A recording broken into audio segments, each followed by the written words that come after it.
Hello, ladies and gentlemen. I hope I'm going live about now. This is not the kind of stream I honestly want to be making that much.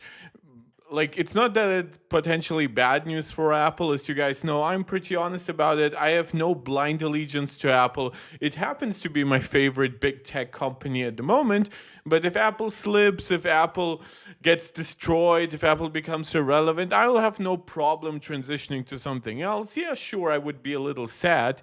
Now, that being said, I'm not actually saying that anything we are discussing right now actually spells Apple's doom, not even remotely. But the broader discussion about all this is easy to mistake for that kind of stuff, right? Like the internet is hyperbolic in general, Twitter is hyper negative.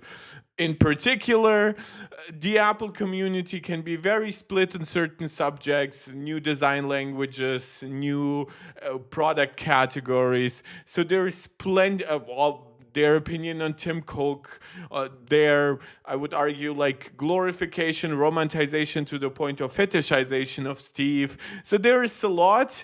And today we are talking primarily about Apple's leadership, the changes that are currently very clearly afoot, what they're most likely spelling for the future, which means probably that this kind of executive exodus that we are experiencing right now is only the symptom and not the actual disease, like, or even then I wouldn't even call it a disease, but the underlying problem or the underlying thing that's causing this exodus we don't yet officially know, but there is very good reason to suspect one particular thing that might be causing this.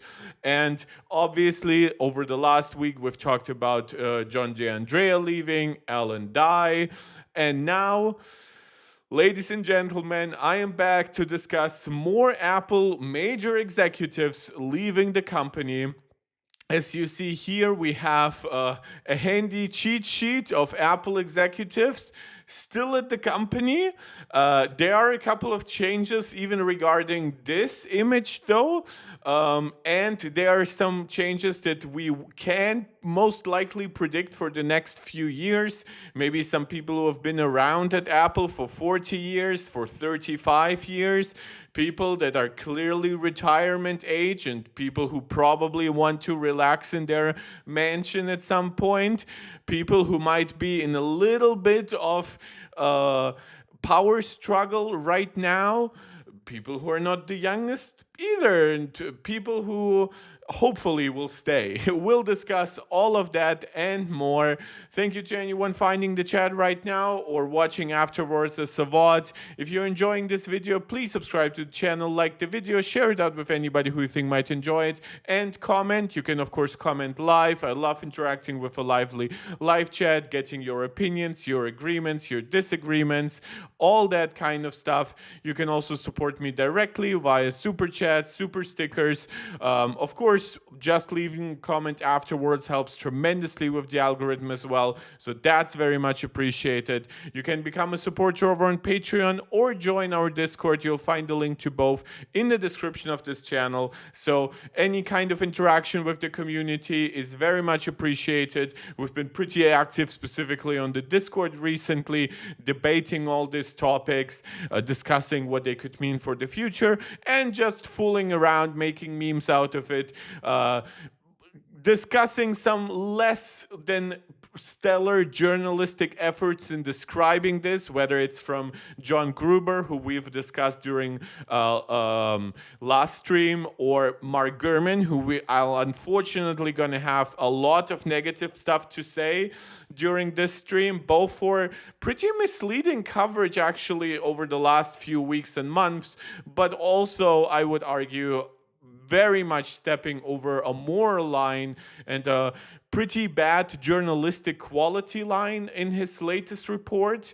I even subscribed to Bloomberg for €2 for this month just so that I could get access to his direct words. Afterwards, that subscription becomes $44.99 a month, so I'll definitely not be keeping my subscription. But yes, I'm trying to be as directly responsive here as possible, commenting directly on what I'm seeing reacting, whether it's John Gruber from Daring Fireball, Mark Gurman from Bloomberg. I'll also try to react to any kind of hot takes that will drop on these kinds of topics. We already know that Quinn from Snazzy Labs is working on the video on all this stuff. He probably delayed the video further, given the news and rumors we've gotten yesterday. So there's plenty for us to talk about, even though I will say it right here, right now, I vastly prefer just talking about technology, the actual products, their value, their overall pricing, their overall position in the market. So don't expect me to become a drama channel again, like when we used to cover Linus Tech Tips, like, what is it, 2 years ago now, or even 1 year at this point. It all blends together. My brain is literally mush when it comes to remembering timelines. So I will honestly cover all of this. I will not just sugarcoat it and say, oh, everything is absolutely fine for Apple, but you will also not find me being one of the Apple doomed guys. Apple right now is probably getting one of their most profitable quarters ever, with the probably most successful iPhone generation, at least since the iPhone 6, probably overall with the iPhone 17.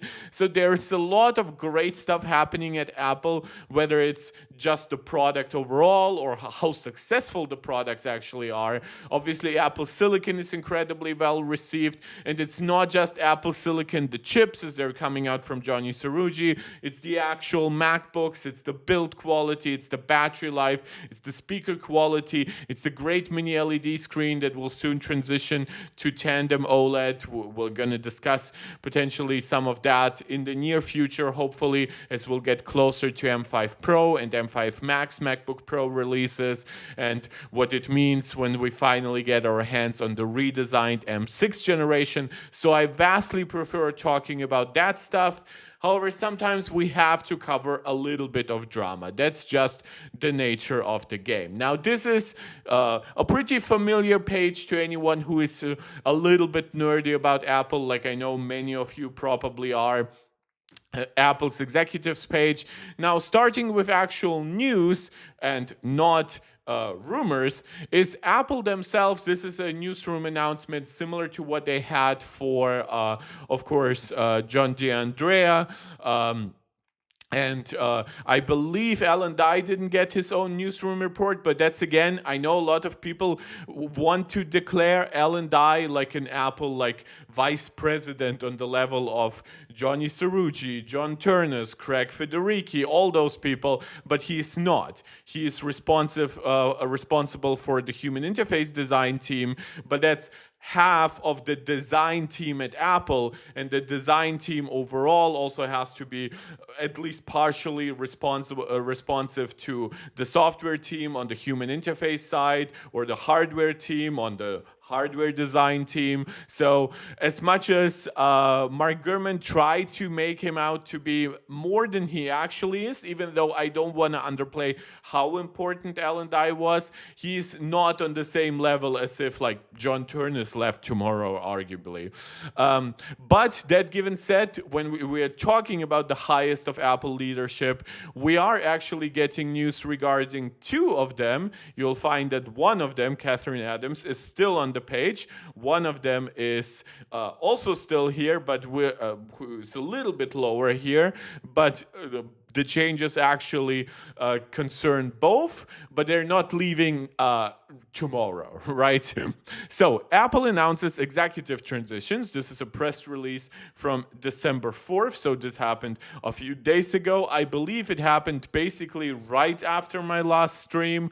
And I wanted to potentially react to that yesterday. But then yesterday we also got those leaks and rumors about potentially Johny Srouji leaving, which, spoiler alert, this is going to be the bigger second part of this video, and what it could mean.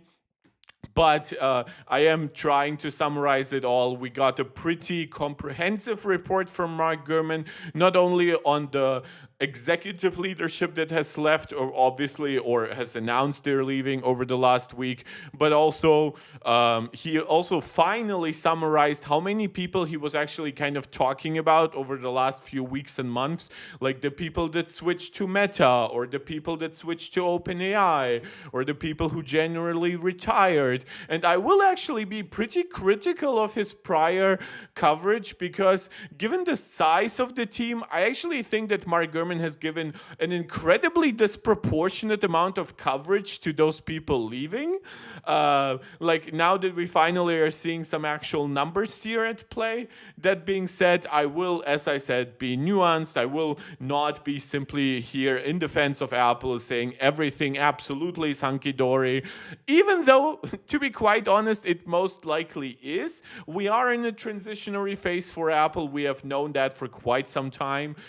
We have been discussing Tim Cook's potential retirement for the last, I would argue, at least 2 to 3 years, probably the last half decade. Not necessarily expecting it at that time, but we've been like saying like for around 5 years, I would argue, well, in 5 years, Tim is probably going to be gone. In the next decade, he is definitely going to be gone, right? And I've always argued we want Tim gone at a good time, right? Like, we don't want Apple to become a new Disney, right? When you remember when Disney got rid, or Bob Iger retired, as he deserved to do, they got a new CEO, a pretty well-respected individual inside the company and everything, but he clearly couldn't steer the boat, and they immediately basically jumped back to Bob Iger. They got him out of retirement, they paid him an outrageous sum of money, but Bob Iger is also old. What happens once he retires again, or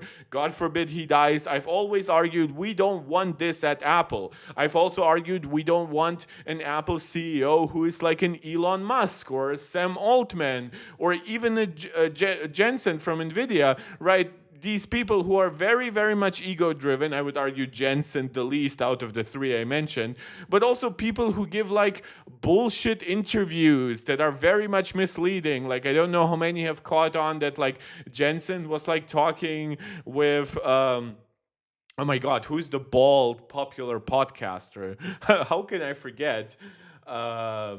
Joe Rogan. My brain is really mush. And he was like, oh, I'm getting like 7,000 emails every morning.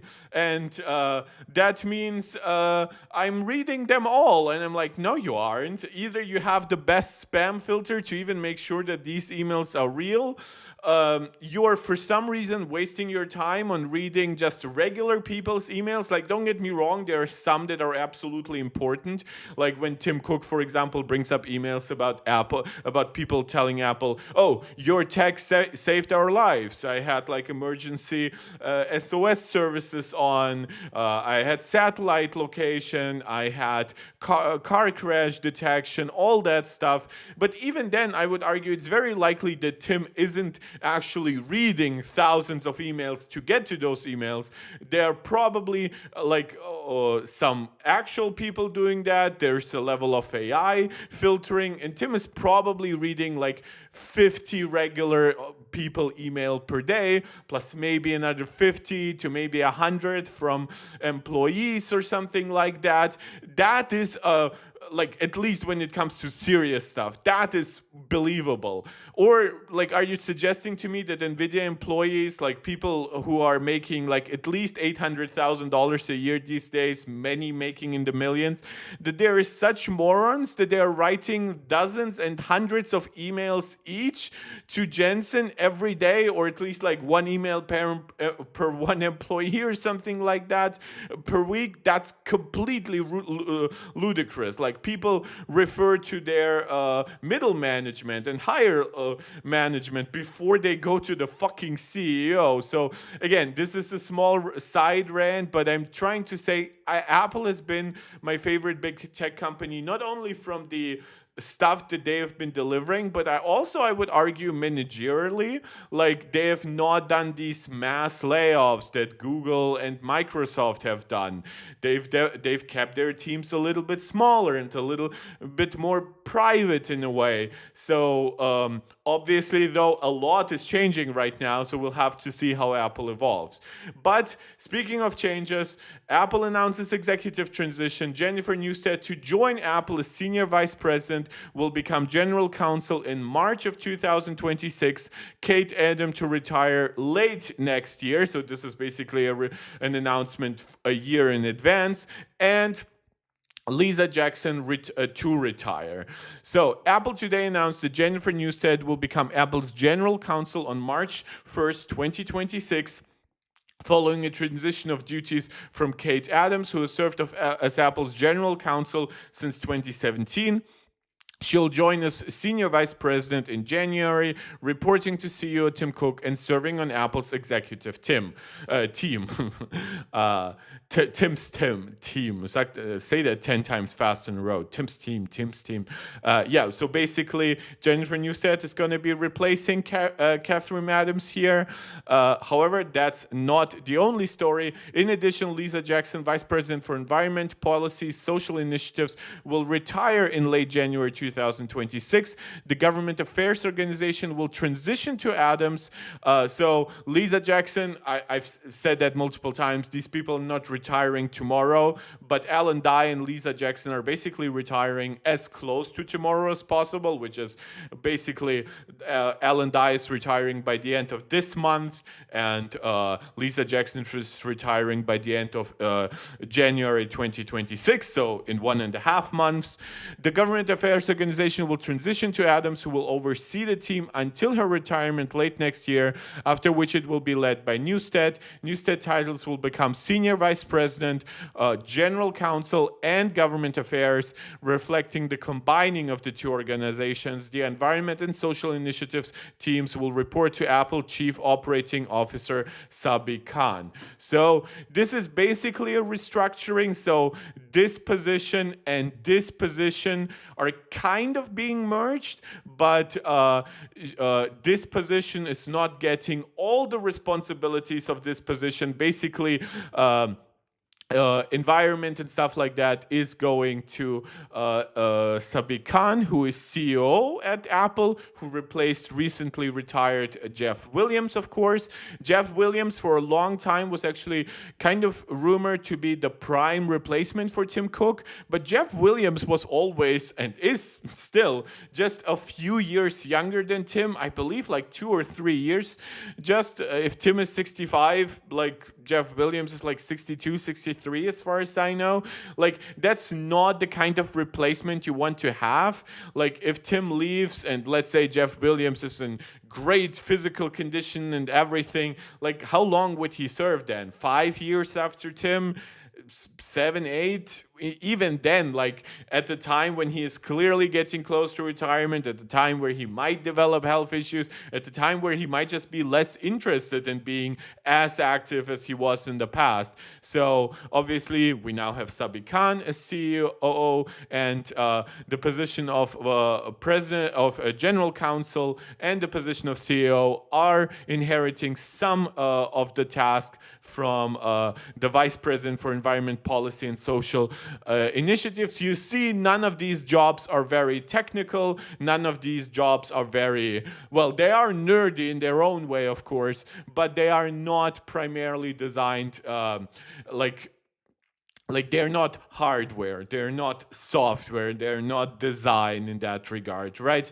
So even for Apple specifically, I would argue that even something like retail and marketing, of course, are more important. Like, don't get me wrong, I really respect what Apple has done in respect to the environment, like focusing on highly recyclable products, focusing on using a lot of renewable energy and stuff like that.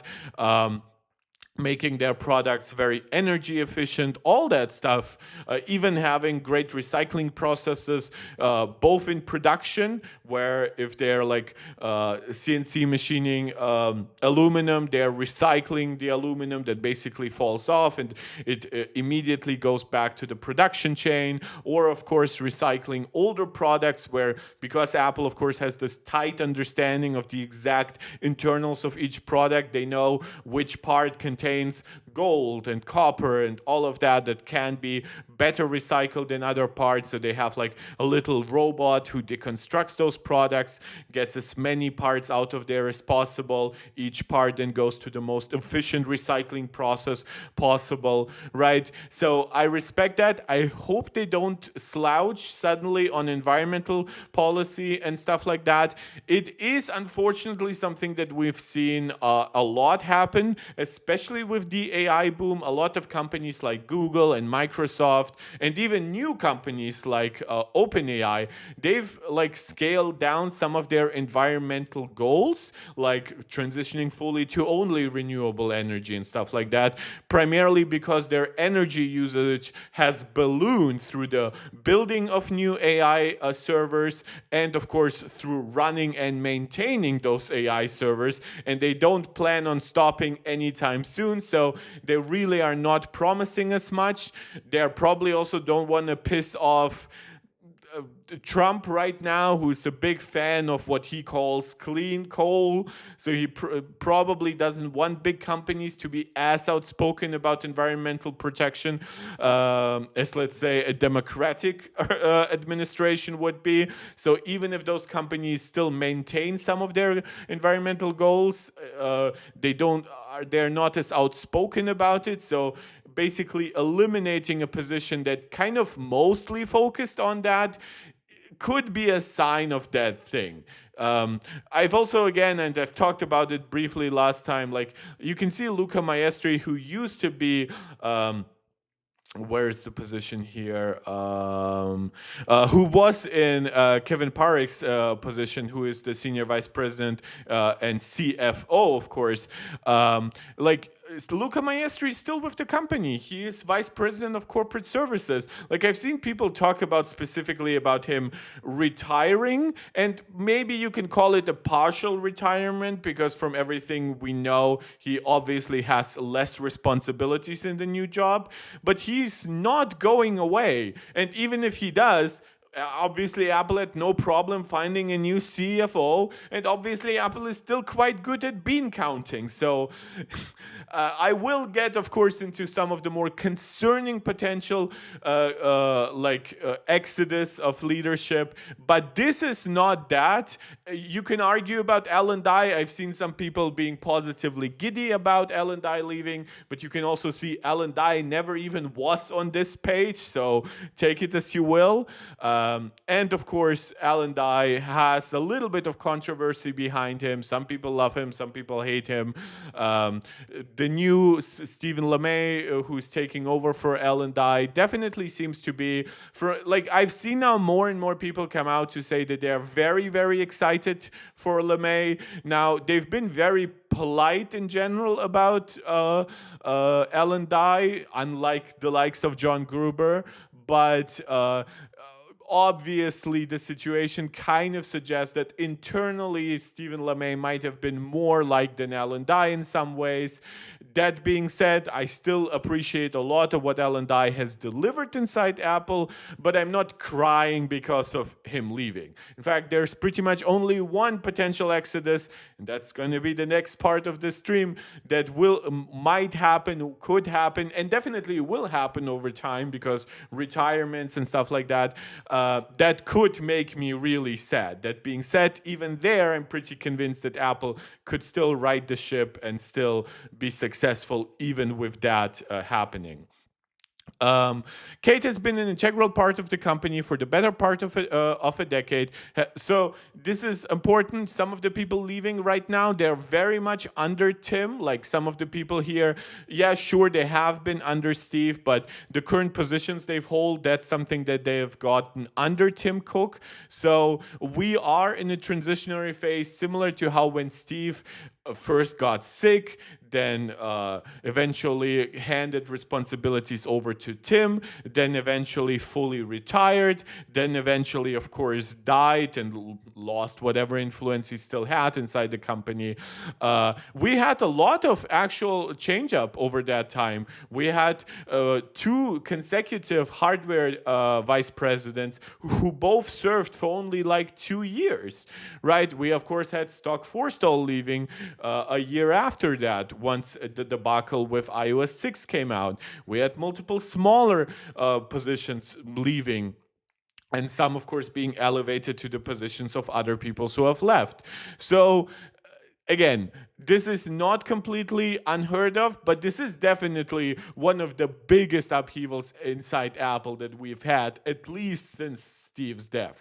Maybe it's even a little bit more significant than that time, though I would argue that when Steve was getting sick and then eventually died, that was a more protracted process. It was like Steve had taken a time off even a while before he then officially retired. He then came back, but only for a relatively short period of time. He got like a liver transplant and stuff like that. So I don't even want to go necessarily into all of the health details, but Steve is has obviously passed. It's a little bit different than if you discuss the health of a living person, of a private person, of a person who clearly wants to stay professional and wants to retain a level of distance from like the fucking yellow press, basically. We'll get to why I think that Mark Gurman has crossed the line, at least when talking about Tim Cook recently. But let's continue this story before we wade off to that. Kate has provided critical advice while always advocating on behalf of our customers' right to privacy and protecting Apple's right to innovate. So that's important. We're getting a new, basically legal counsel in a way. So we're gonna see how the new person is when it comes to these kinds of internal priorities, like privacy. Like he is talking about Apple's right to innovate, but that also has, of course, to do with Apple's interactions with regulatory pressure from the likes of the European Union when it comes to like App Store regulations or broader like site loading stuff inside iOS. Of course, we talked about right to repair initiatives and how Apple has adhered to some of them, has tried to challenge others, right? How Apple has genuinely improved on right to repair and other customer rights issues, but also still tries to be a very Apple company in that regard, focusing more on thin and light product and products where you can do it yourself, expand and fully repair them. But they are getting better and better on all of that stuff, again, depending on your perspective. I know some people who don't care at all about that stuff. They would just prefer the most tightly made, the thinnest and lightest product imaginable. No concern for repairability or anything. You can argue how good or bad that is, but obviously Apple has to adhere to local laws, international laws, so there's plenty. Tim Cook saying, I'm incredibly grateful to her for the leadership she has provided, for a remarkable determination across a myriad of highly complex issues. That's also understandable. She might also just be tired of all that regulatory stuff at this point, because Apple has been legally in the clear for decades in most issues, and now that regulatory pressure over the last 3, 4, 5 years has, in my opinion, inarguably been a bigger stress factor than ever for like Apple's legal teams. Like you can argue going back to something like the patent situation with Samsung and whatever, but honestly, I don't think that was as much of a concern for like the general counsel as it was for the actual like lawyers that Apple hires. So yeah, pretty tumultuous situation. Nothing that Apple thus far hasn't managed very well for themselves. Like financially, the impact of regulatory changes on the App Store and stuff like that has been incredibly minimal. Apple's service revenue and profit remains at all-time highs and keeps growing really, really steadily, even often outperforming expectations. So whatever she has done here has protected Apple enough. If she chooses to go to another company, she will have a very good resume as Apple's general counsel. She's wait, what is her exact position? Senior vice president, general counsel. Yeah, makes sense. Okay.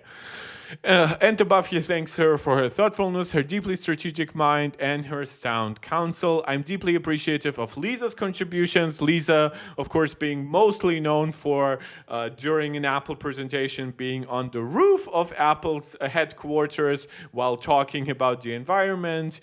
So that kind of became a positive meme in the Apple community. According to Tim, she has been instrumental in helping us reduce our global greenhouse emissions by more than 60% compared to 2015 levels. I find that a very interesting stat because when you think about how much, like he said reduce global emissions, he did not say relative emissions, like on a per product basis or per gigawatt of energy, that's now 60% cleaner. He's saying that they've been reduced by 60% versus 2015 levels. If you think about how much more product Apple sells these days and how many stores they have and everything, reducing that by 60% is actually more than I thought that they had achieved. Maybe I should go back and read more of like their environmental report cards that they publish like every year.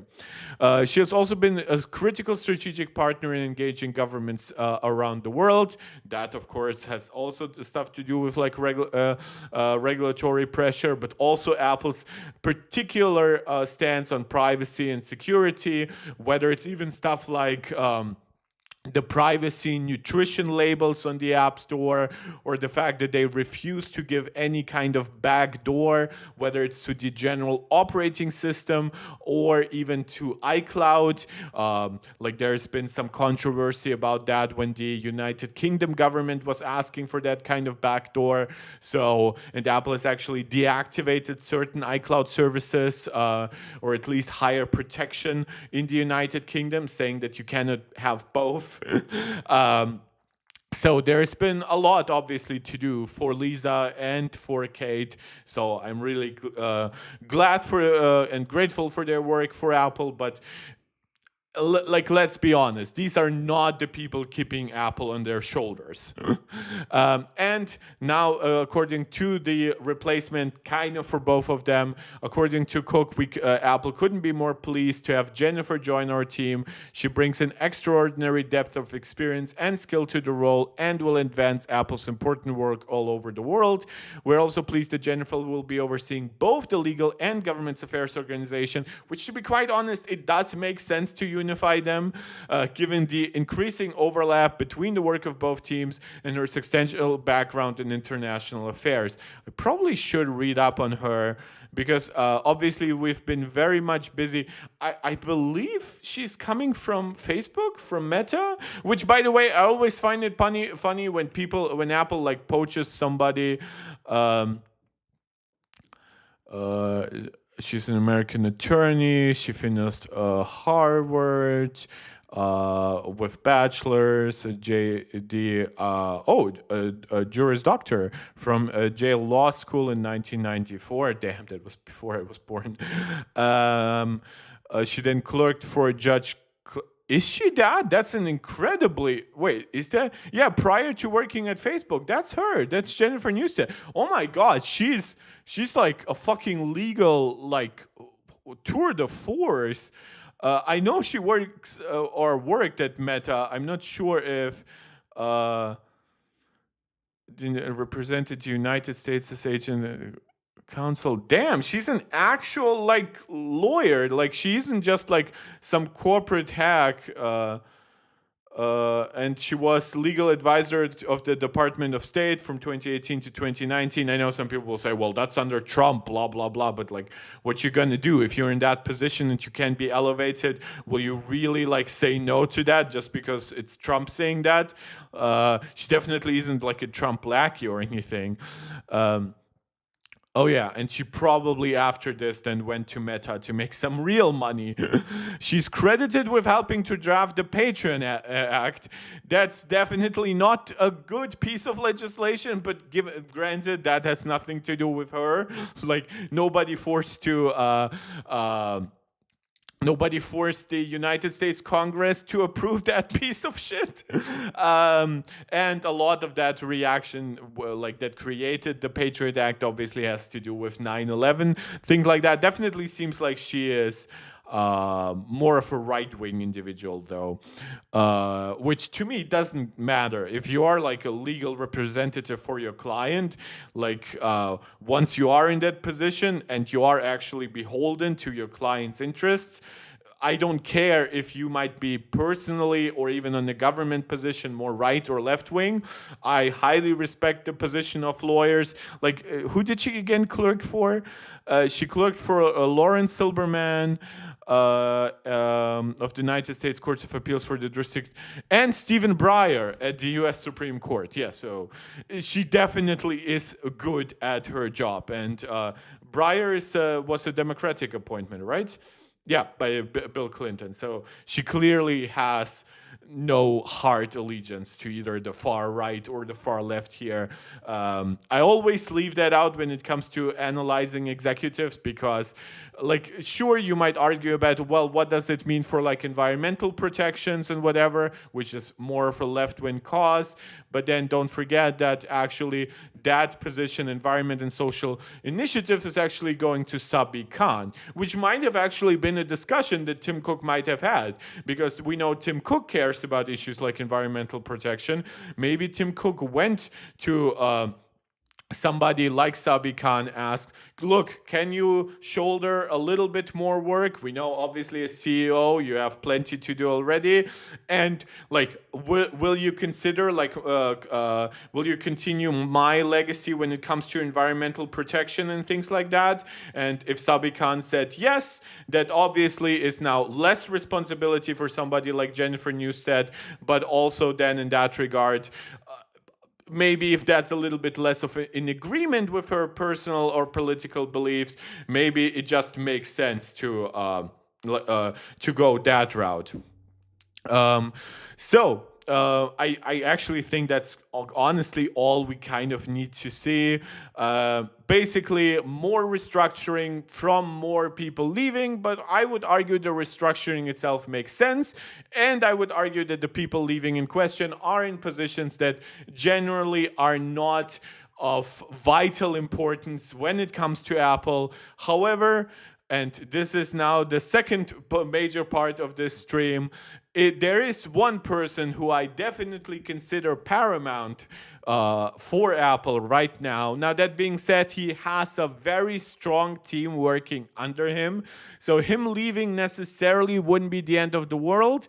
But yes, guys, we are talking about Johny Srouji, who is, of course, mainly responsible for Apple Silicon. That's A-series chips, M-series chips, R-series chips, even for Vision Pro. But beyond that, right now, he's also responsible for the currently ongoing transition at Apple to in-house modems, whether it comes to cellular modems with the C-series chips, where we have already gotten the C1 processor on the iPhone 16e, and then subsequently the Apple C1X on the iPhone Air, and even to Wi-Fi and Bluetooth modems, where we have just gotten Wi-Fi 7 and Bluetooth 6 and thread supporting modems in the form of N1 across the iPhone 17 series, across the new iPad Pro. So he has a lot on his plate, and this is why him leaving to me would be bad. I should note that once you're actually like in the vice presidential position, you're probably doing more administrative work, especially once you are for decades responsible for something. Like Johny Srouji in particular Taylor has been at Apple, I believe, since 2008. So basically was hired by Steve right after Apple started getting more serious about Apple Silicon, which of course led eventually to the A4, which was more of a custom package. Then it led to the A6 chip, which was Apple's first custom CPU design. Wasn't just an off-the-shelf ARM version of the architecture. Then, of course, that led to the A7, the first 64-bit mainstream ARM processor. And then, of course, we know that Apple eventually created their neural engines, and they transitioned to in-house GPU architectures as well as CPU. And, of course, then they made their chips much bigger with AX chips, and those AX chips eventually transitioned into becoming M-series processors. And M-series processors eventually got Pro and Max variants and Ultra variants, and we know Apple is currently expanding that silicon to servers and potentially doing a chiplet approach to their SoC design. So, and that's on top of what I just mentioned right before this, with C modems, N modems, all that new stuff that came by acquiring the Intel modem division a few years back. So Johny Srouji is a generational talent when it comes to not just obviously chip design, but also leading a bleeding edge chip design team. So absolutely a phenomenal job. He is an Israeli Arab. He has a lot of, from what I understand, a lot of ties to Israel in the form that he wants Apple to build research and development centers. He is the main reason why Apple has 3 R&D centers inside Israel. I believe the one in Tel Aviv is actually huge. Like, they recently doubled it in size. So if he could be leaving, I could actually see him potentially leaving not just Apple, but even the United States, maybe working for some Israeli company. Maybe he wants to basically return home, which I kind of understand. Like, I see that now with some people aging around me that I know well. A lot of people are thinking back, even returning to countries that might not be as economically great as like Europe or places in North America. They're like, oh, I still feel this attachment. And obviously Israel has a ton of tech startups and things like that. So yeah. Okay, let's discuss though what we're actually getting there. I've of course provided already some of my own speculation, but that's not the end of the story. Now, this is a Mark Gurman report at Bloomberg. This is not the actual Power newsletter. I don't think he posted one today. I think he posted this yesterday's separate article, and it's saying the following: Apple rocked by executives' departures, with chip chief at risk of leaving next. Apple Incorporated, long the model of stability in Silicon Valley, is suddenly undergoing its biggest personnel shakeup in decades, with senior executives and key engineers both hitting the exits. Now, again, there are questions to how exactly Mark Gurman is defining like key engineers. There are some people he is listing that are, don't get me wrong, they definitely have a lot of responsibilities inside Apple and stuff like that. But are they key personalities inside Apple? That's a little bit questionable. Obviously, when we're talking about Alan Dye, that was a key person inside Apple. You can argue whether we will actually feel his loss. If you're somebody who prefers a more maybe Steve era approach, you might actually be looking at Steve LeMay and be happy that Alan Dye left. But these are nuances. I don't think that Gurman needs to mention that, obviously, in the opening paragraph. But there are some questions to his coverage here. In just the past week, Apple heads of artificial intelligence and interface design team stepped down. This is very important. These are very different positions. Like John Giandrea was actually on that executive leadership page. Alan Dye was not. Human interface design is not on the same level level as Apple treats artificial intelligence. And I'm not saying that's because human interface design is not important at Apple, but there are more people who were overseeing Alan Dye's work than people were overseeing John G. Andrea's work. So putting them in the same sentence is not a lie by itself, but it's definitely a little misleading. Then the company announced that its general counsel and head of government affairs were leaving as well. All four executives have reported directly to CEO Tim Cook. Marking an exceptional level of turnover in Apple's C-suite. Even if they were, like, I guess previously the design stuff was like reporting to Jeff Williams, and that kind of transition to not to Sabi Khan, but actually responding directly to Tim Cook. But that is a relatively recent development, right?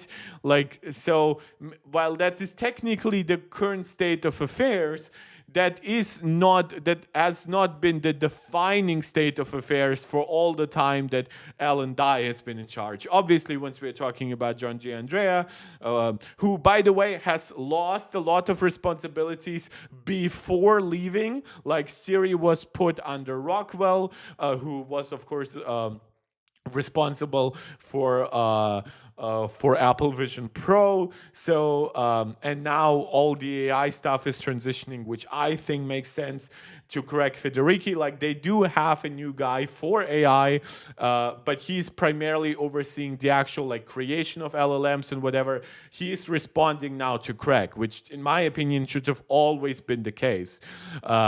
More changes are likely coming, and this is the most important one. Johny Srouji, Senior Vice President of Hardware Technologies, one of Apple's most respected executives, I have nothing to add here, recently told Cook that he is seriously considering leaving in the near future.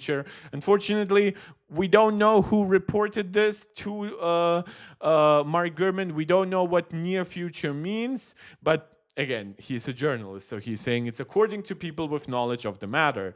Srouji, the architect of Apple's priced in-house chips effort, this is very, very much misleading. He's the leader of the team making it, but saying he is the architect, like he's specifically saying, oh, he's the architect of the effort, but you know that this sentence is written in a way that makes him kind of sound as if he's the only guy there.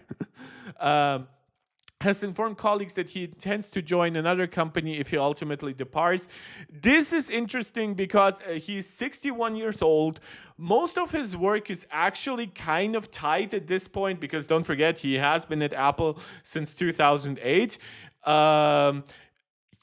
His work is very much tied to Apple intellectual property, right? Like, look, he is very talented. I'm not saying he couldn't transition to the likes of Intel or Nvidia or AMD, even though all of those companies would be a pretty bad fit, and we're gonna discuss that later. But even if he were to switch to a Qualcomm or a Broadcom or even ARM itself, I would argue ARM might actually be the best fit for him. But I don't know how much he could contribute to these companies without constantly looking over his shoulder and thinking about Apple Ninja sniping him. Like, if he shares anything that's like very much an intricate part of Apple silicon, right? Like, this is like, if he leaves, like, close to the end of next year, let's say, that will be almost 20 years inside Apple for him. For at that point 62-year-old man, like don't get me wrong, you can work a lot and very well at 62. I'm not saying he needs to retire, but like contributing to chip efforts after 20 years at a company like Apple, after overseeing all of these efforts, after contributing to Apple's patents and Apple's intellectual property rights, that could be a complicated solution. So when I initially read, of course, the suggestion that he might be leaving, my more initial idea was, oh, he's looking into retiring, like full-on retiring, not just retiring specifically from Apple. Him going to another company would be a slightly strange and a choice that could come with other complications. At the same time, AI talent has been fleeing for tech rivals. Now, again, it's funny that he's mentioning that, even though Apple, right, like just this week, has hired somebody away from Microsoft. With Meta Platforms, OpenAI, and a variety of startups poaching many of Apple's engineers, that threatens to hamper the company's effort to catch up on AI, an area where it struggled to make a mark. I have no additions to this. This is relatively fair. What's important here, now, he is saying that this is select high profile employees who left or are leaving Apple. We see the tenor, there are times that they have served at Apple, and where they have gone thus far. You can see that some people, I believe Billy Sorrentino was the disciple of Alan Dye who left with him.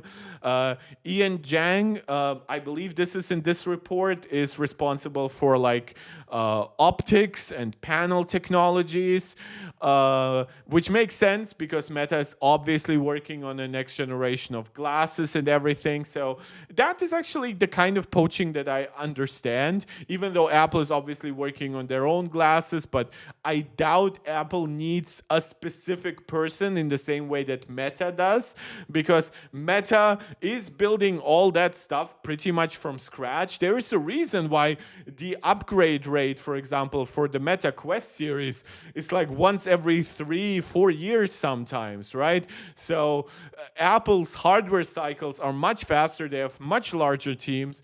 Meta does not. Meta is building a lot of that from scratch. Meta is currently offering extraordinary amounts of money to the people joining them. You should also know that a lot of these people are getting higher positions inside Meta relatively than they are at Apple.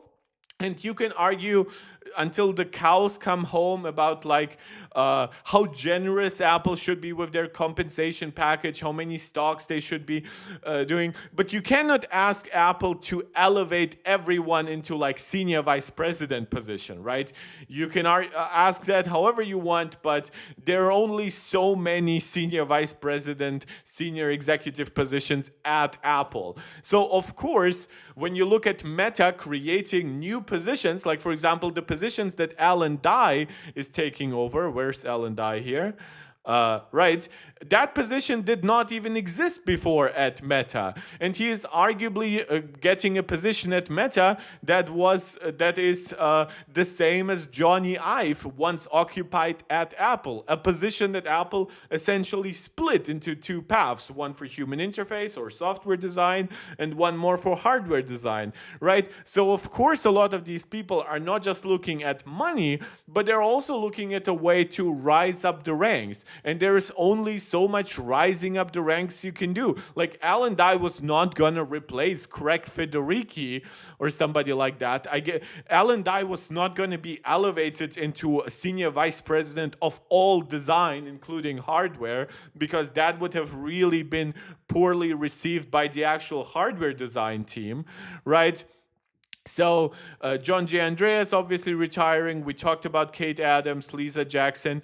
We're seeing a lot of people he's mentioning here who have 5 years or less at Apple. We see that this is the biggest part feeding into Meta. That to me honestly makes sense. If these are people who have been hired at Apple when generative intelligence become a bigger thing, you can see that we also have some exodus here towards other AI companies. Like, don't forget, this is competition that Apple didn't have before, and they are creating positions inside their companies. They're creating long-term compensation packages that Apple can cover almost any amount of money, but if you're joining an AI company and they're telling you, look, you're getting 2% of the company, right? And that company could rise to become worth $200 billion. And you're a relatively small fry at Apple, but good enough to be like really a big thing at a startup, right? Of course. I would argue this other AI company stuff, which obviously incorporates OpenAI, right? That to me suggests that the actual hiring to anyone other than Meta is really small. like think about it. Other AI company, half of the thing that is drawn here is one guy, Abidor Choudhury, who I actually do not know. Like when you look at the people leaving here, it's not actually that significant. And the actual amount of money, now again, this is a select list, so there's probably a decent amount of more people, but like when you think about the last couple of weeks and months, Mark Gurman has been basically on a weekly string of like reporting every time a person leaves, and you think about it, given that Apple's teams are often hundreds and thousands of people for certain teams, like sure, maybe the AI team really that hurts them leaving, right? Because these are teams that were just being built up. These are teams that really might not even know yet who is really good at their job, right? They're just figuring it out. They're looking into like internally, what is better? Are we just building our own foundation models? Are we doing a mix of our own foundation models and now like licensing from the likes of Google, right? That also suggests to me that the actual bleeding towards Google might be really small, because from everything that I've heard, like all the rumors summarizing, not saying I have any of my own sources, but like when you think about it, this is one person here, and like the majority of this is probably OpenAI. So that leads me wondering how much actually left from Apple to the likes of Google and Microsoft. Like, that's really weird, because that actually doesn't suggest to me that Apple's talent bleed is actually that significant. Now, again, you can argue whether or not the individual people in question are really important. I would argue John Giandrea definitely wasn't. By the time he left, Apple had already restructured a lot of the stuff underneath him to make him less and less important. Now, a lot of people also just retired, like the most major one, of course, here being Jeff Williams. But we're looking here at, of course, Lisa Jackson, Kate Adams. Even if these people join other companies, it's not like this is a brain drain from Apple to like, if Johny Srouji leaves, right, that's potential brain drain. That's brain drain that might actually come with its own legal issues. But Kate Adams, Lisa Jackson, not so much. Alan Dye, again, like some people are actually celebrating it. What's important is that Alan Dye is also, and I've said that I like liquid glass, don't get me wrong on that, but Alan Dye is not actually the guy at the table drawing everything at Apple these days, right? So Alan Dye leaving could lead to a paradigm shift at what Apple prioritizes in terms of especially human interface design.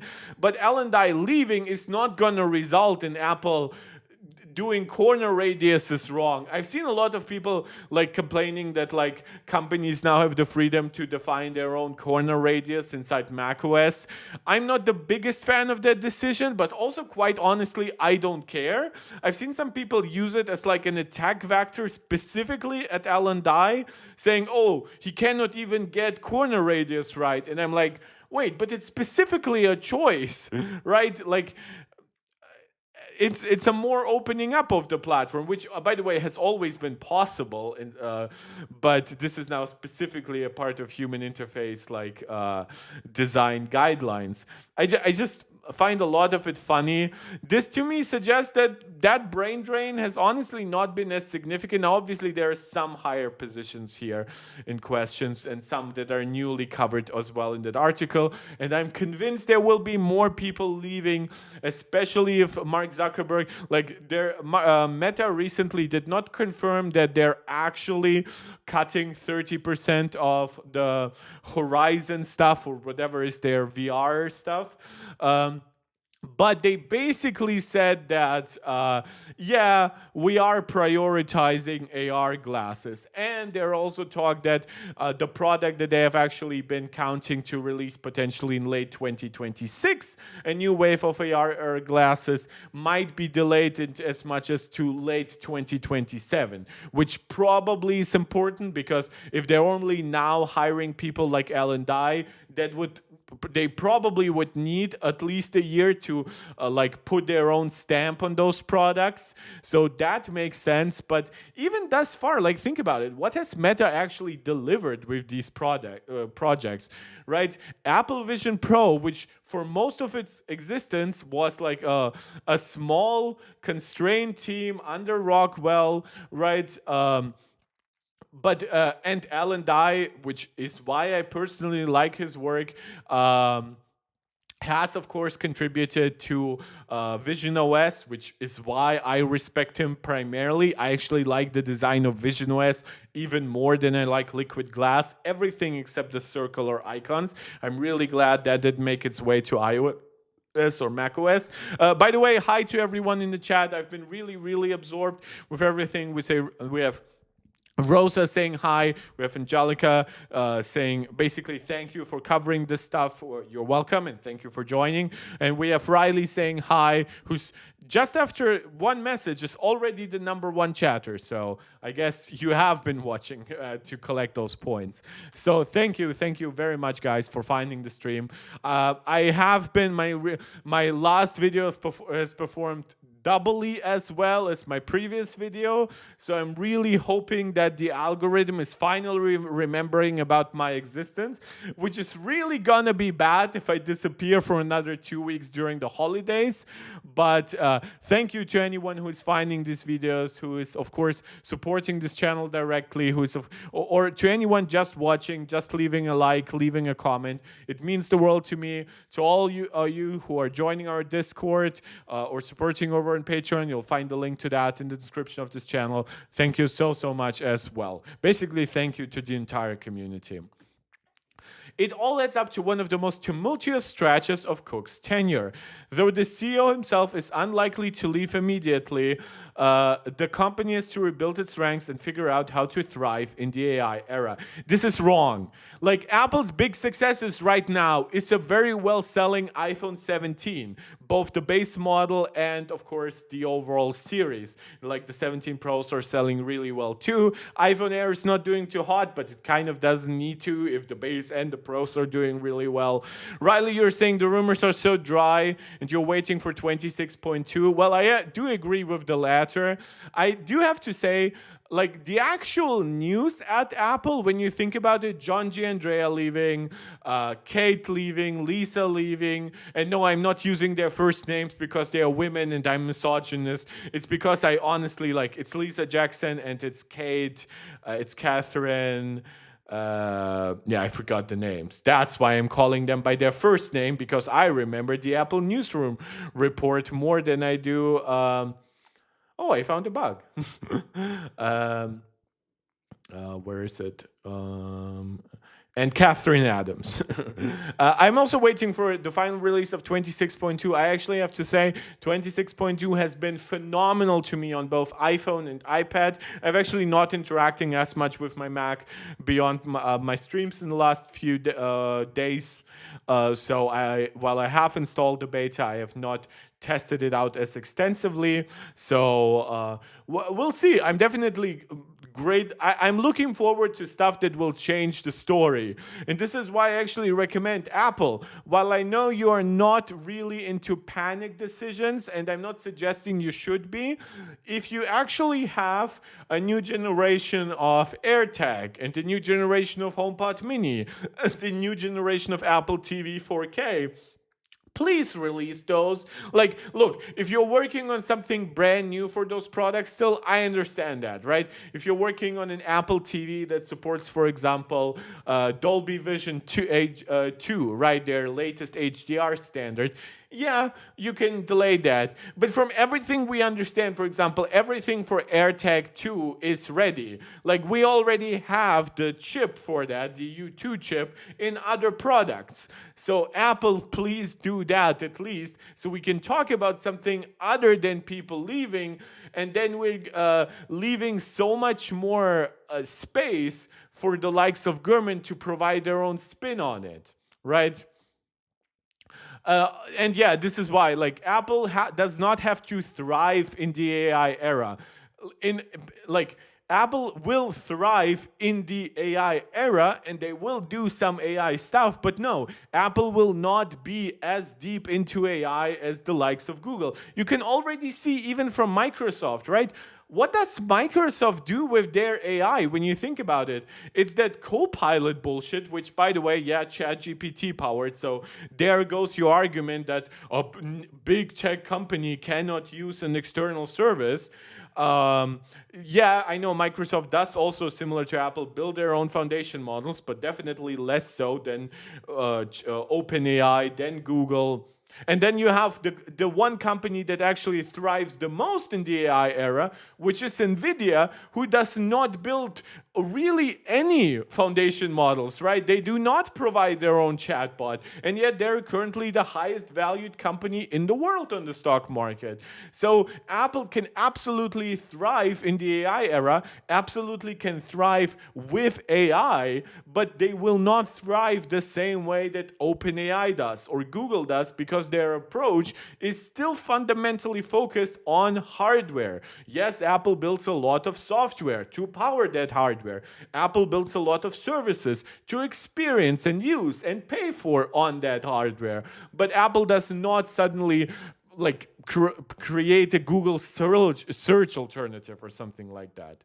Within the company, some of the departures are cause for deep concerns, with Cook looking to stave off more with stronger compensation packages for key talent. I assume that's probably something that I could see them announcing by when the next quarter comes around, because if this is like a record-breaking quarter, I could see Tim coming out and saying, and we are, as part of our incredible success, we're announcing not only like more stock buybacks to please our investors, but we're also announcing new compensation packages for, as Mary Gurman calls it, key talent.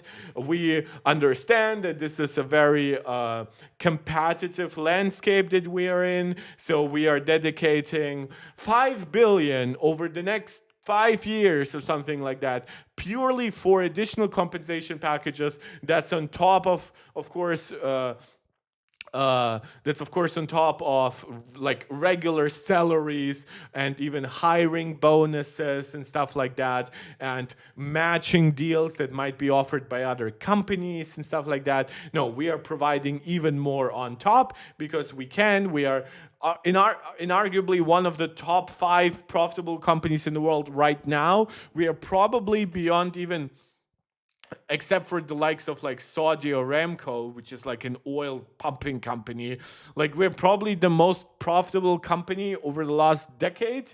We have a lot of money, whether it's in stocks or actual cash or marketable securities, as they call it. We can give people money, right? And sure, our stock might not be on the same trajectory to like, well, our stock is sky high, but that's why there isn't that much room to grow, but we can have other growth opportunities, right? You can have a stock compensation package that increases in size for every year that you stay at Apple, right? So you don't just get 1,000 stocks right now and then you have to sit on them for a long time. You get 1,000 stocks this year and then 1,000 stocks next year. And of course, Apple also gives a pretty generous dividend in comparison to many other of those companies. That's because they're that cash liquid. So there is a lot that Apple can do to stave off more losses. That being said, as I've covered here before, I don't actually think that these losses are that significant. I think what they're significant for Meta in particular, for how much talent they get, and that could reshape what Meta becomes. But a lot of us expected Meta to be a crucial driver of VR beyond just selling Meta Quest at a loss. We expected like a Meta to become a major game development company because of their investments and even buying of smaller game companies to create VR games and create Quest exclusive VR games. And none of that was really materialized. And then we also have, of course, Meta hiring stuff away for AI. But then you think about it, and does Facebook actually offer like a world leading AI at the moment? No, they're not. They're doing a pretty good, relatively open source Llama, I believe it's called from them. But it's not the best open source model. It's they definitely have nothing in the proprietary space that competes with now with Gemini 3, ChatGPT 5.1. They're in, like a lot of what Mark Zuckerberg touches beyond that initial idea of the actual social network, right? And the ads that it powers, like Meta is not really a successful company in that regard, right? They're an ad giant, an absolute behemoth when it comes to ad distribution in the world. That's because they get so much data from their social network stuff. And unfortunately, part of them comes from the fact that they've been allowed to buy Instagram, which obviously feeds into a lot of that data. They've been allowed to acquire WhatsApp, which is very unfortunate because that could have become a major competitor in its own right. Or at least been a source for, well, we don't know how much data Meta exactly collects from the likes of WhatsApp. It's at least they get like usage statistics and stuff out of that. So there is a lot that unfortunately happened with Meta that if I were like the regulatory king of the world, Meta today would be 1/10 the size it actually is. But yeah, like this leaving is natural because these people, like, like that saying, I don't know if it's exactly the same in English as it is in German, but it's basically saying that the one-eyed is king among the blind, right?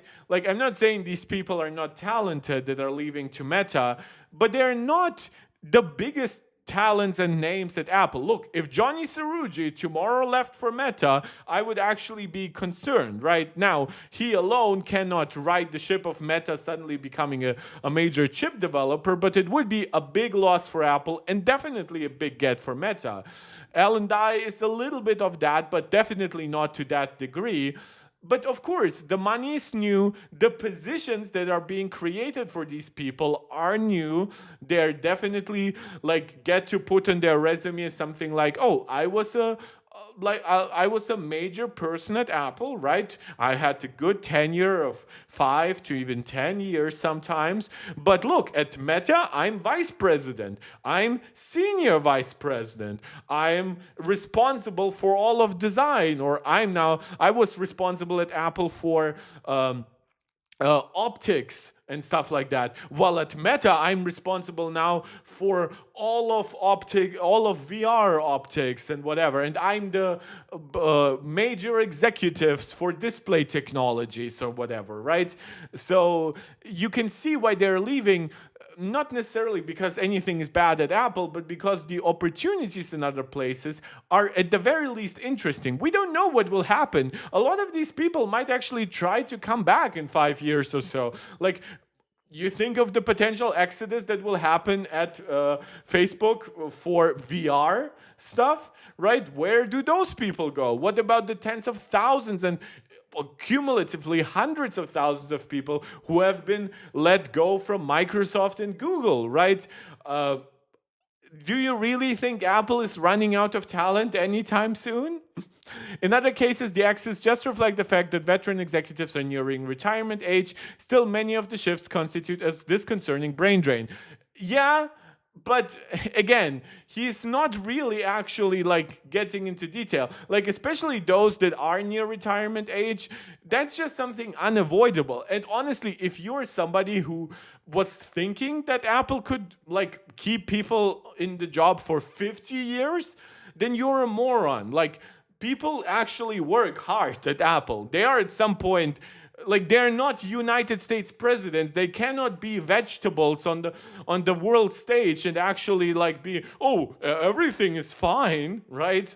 No, they'll leave in their early 60s, in their mid 60s, definitely by the time they reach their 70s.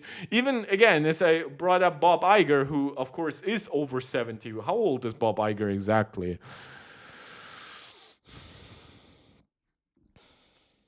Like, I think Bob Iger's close to his 80s. Bob Iger. He was born 1951, so he's 74 years old. Okay, so he's in his mid 70s, and we know he's supposedly staying at Disney still for a few years, right? We like, and don't get me wrong, like I'm not saying Bob Iger has. Okay, it says reconnection was successful. I don't even know how long I was gone, but it seems like it stopped working when I was talking about Bob Iger. Okay, it seems like everything is fine now. Let me briefly check if my stream is fully okay on my iPad. Yeah, it works again. Jesus, I don't actually know what that was. Where exactly did my stream even stop? Okay, I think that was just like some glitch from my internet, which so you guys probably missed out on me actually talking about the least important part of the stream a little bit, which is discussing Bob Iger, right? Which obviously has nothing to do with Apple really. But yeah, this is the kind of position we don't want Apple to have, right? Where the only respected guy in the company, the moment he leaves, it becomes a big problem for the company, right? And in fact, it also was a financial problem, apparently, for Disney managerially. So we don't want that at Apple. We know that, obviously, again, Jeff Williams would have been basically a one-to-one replacement for Tim Cook, basically a chief operating officer transitioning to a CEO position. But how old is Jeff Williams? Jeff Williams... He is 62, so he is 3 years younger than Tim Cook. Tim Cook. Yeah, Tim Cook is 65 years old. He's a November kid like me. Nice. So obviously, we talked about how Johny Srouji would be different. I even brought up early on that maybe Johny Srouji, again, also at a similar age. Now, while it does say here that he might leave for another company, this is another situation that we've discussed with the Meta stuff here, right? Because think about it. These people are getting elevated from mid-level positions at Apple to very high levels at Meta, right? Think about Johny Srouji. He does not really have a way higher up at Apple. I'm pretty sure if he was offered the CEO position, he would stay. But do we need a highly technical guy, a chip designer, in charge of Apple who still makes very mainstream products, is very much marketing driven. A lot of the love that people have for it has to do with design and attention to detail, right? Not saying that Johny Srouji would screw it up entirely, but do we really want him in that position rather than being senior vice president of hardware technologies, right? And if you think about it, beyond that, he cannot really rise at Apple. But let's say there is like a mid-level startup, right? Like maybe they're like a few billions already, so they are like a unicorn, but they're looking for a new leader, a CEO even, right? As the company transitions, maybe goes to the stock market, they would offer Johny Srouji like 50% of the company stock or something like that, just to have his name on there, because his presence would probably quadruple their market value. So you might as well give them half of that, because you would still double your own fucking money, right? And Intel has a new CEO. Ironically, Johny Srouji was actually offered the Intel CEO position 4 years ago. So you can see how other companies would be looking at him, not necessarily as like an on the table chip designer, but as a major executive, as somebody who would inspire other people to join. He could actually cause some brain drain inside Apple that I would find disconcerting, which is maybe people who have worked under him for 5, 10, 15 years, right? These people might look at it and say, oh, I have actually maybe more loyalty to Johny Srouji, and maybe Johny Srouji could easily give those people like huge compensation optimization packages at whatever company takes them in at some point. So there is like something a lot of people will say, well, Apple should be more stable than that. Apple should be so attractive that anybody would want to stay there. But this is a naive position. This is coming from like, oh, like maybe if Apple had been first with AI, I could see that. But honestly, I don't want Apple first with AI. I want Apple to put AI in maybe fourth or fifth major importance. I want hardware to always come first. Right next to it, slightly underneath this, I want software that runs well. Then I need great services that power that. And when I mean services, I mean stuff like Apple TV Plus, which is unfortunately not any longer called Apple TV Plus. It's just called Apple TV. And after that, I want to focus on like, I don't know, to be quite honest, I would probably still put even something like little accessories over it, right? Like just over AI. I know that sounds silly, but I loved Apple's old leather cases. I love things like MagSafe that Apple over the time innovates on. Like, and then I would argue, yeah, and then put AI on that list. Well, Tim Cook maintains that Apple is working on the most innovative product lineup in its history, a slate that expected to include foldable iPhones and iPads, smart glasses, and robots. Apple has launched a successful new product category in a decade. This is bullshit. Apple Vision Pro is successful, but even then, like, he's mentioning here, like, in a decade. But when you think about it, like, AirPods launched when? In 2013 or 14, right? So that's at the very edge of that. Apple Watch, that's all stuff that was launched under Tim Cook. Like, why does it matter? Does Apple need a new product category? Like, Apple Silicon Macs are basically a new chapter in the history of Mac and MacBooks in particular, of course. Like, yeah, when he's right, it leaves Apple vulnerable, particularly because they're not as much in the AI stuff. But all these people, they're not leaving Apple to work on better, like, Apple level software. They're not leaving to create Johny Ive level designed hardware. Even Johny Ive is not working at OpenAI. It's something that will rival Apple in that regard, because it all is focused around AI. Meta's glasses are focused around AI. Whatever OpenAI is putting out will be focused on AI. These are not Steve-like products, right? Like, you can argue about that argument. Oh, Steve would have done things differently, and Steve wouldn't like Alan Dye, whatever. But I would argue Steve would like the likes of Alan Dye way more than he does like Alan Dye working at Meta, right? Because at Apple, well, he's ambitious. He creates something like Liquid Glass. He works on a product like Apple Vision Pro. Like, these are important things. And I just find this focus, oh, Apple hasn't launched a new product category in a decade. Then tell me, please, who has actually launched a new product category in a decade? Think about it. Has NVIDIA, think about it just for a second, has NVIDIA actually launched a new product category in the last decade? What? No, NVIDIA is still building GPUs, but they're GPUs that are very well suited for AI because the GPUs have tensor cores. Those tensor cores are not an extra product. These servers are not something that NVIDIA has never built in the past. They're more ambitious, but you can say the same thing about Apple Silicon these days.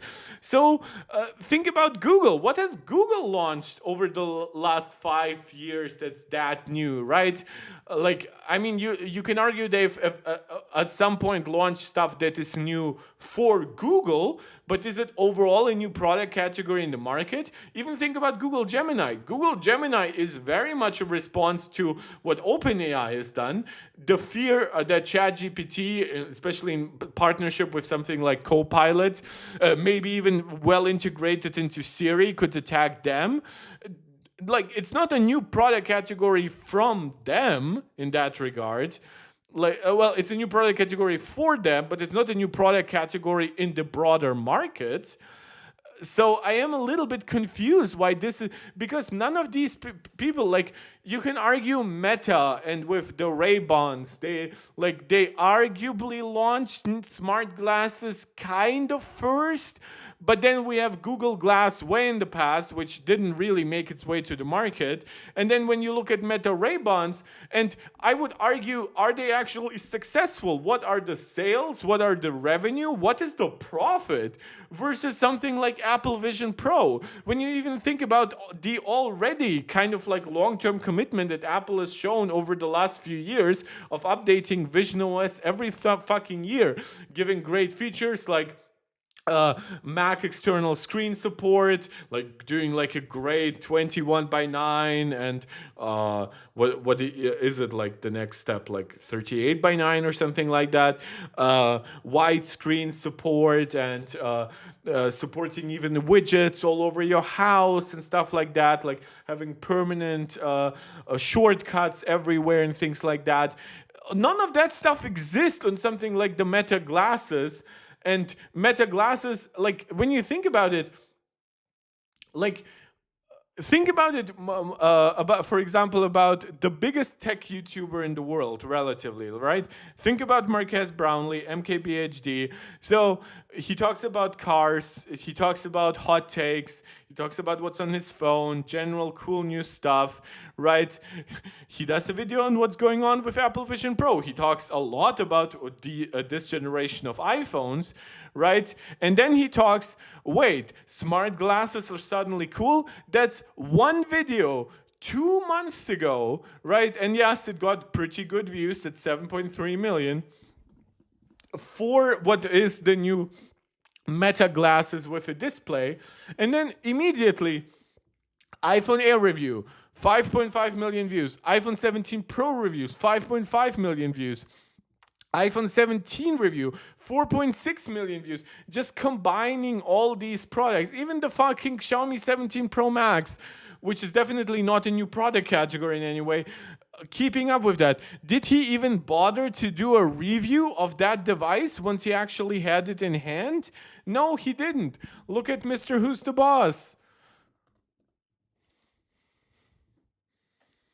Right? He obviously he does like his overall, like, what kind of tech do I have, like the Xiaomi 17 Pro Max, one of his most successful videos recently, real versus fake tech and stuff like that. These are his more popular videos. He's a little bit different when it comes to that. But smartphones from North Korea, most expensive phones, trifolds, iPhone 17 Pro, iPhone 17 Pro versus Galaxy Ultra, iPhone hands-on, 9 million views, double the views. Then I tested Meta Rainbow Bond display glasses, right?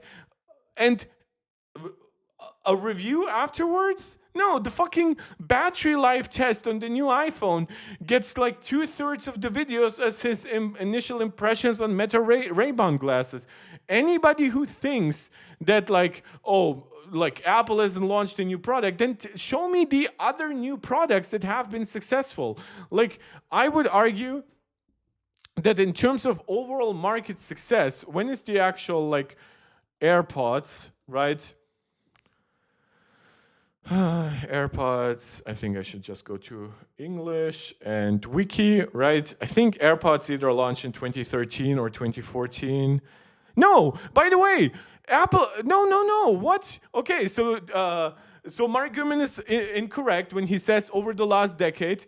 They were first released in December 13th of 2016, so 8, close to 9 years ago. That's AirPods. That's not even considering AirPods Pro, the first generation that is arguably the most successful AirPods that Apple actually puts out. AirPods Pro are way more successful than the base versions, right? I see them, even people with Android using them, right? And that's so much Apple Silicon powering all that, right? Like, so AirPods, not over a decade old. So he's wrong about that. Even when you think about it, like the new design language of the iPhone 10, right? That's 8 years ago. So while sure, it's not a new product category, it's still new. And it still changed the face of the iPhone, how people associate it till this day.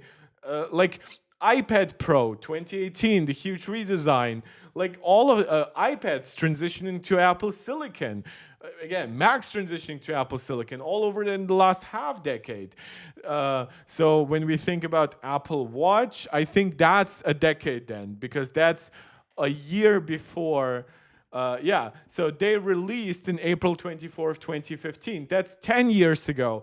So just at the edge of that, we get Apple Watch and AirPods of what Mark Gurman claims to when Apple is. And then yes, Apple Vision Pro is not the same smash hit as Apple Watch and AirPods, but it also costs 10 times more than Apple Watch in its base configuration. And it costs how much more versus like a base, like 30 times, close to 30 times more than the cheapest AirPods? Of course it's gonna sell less.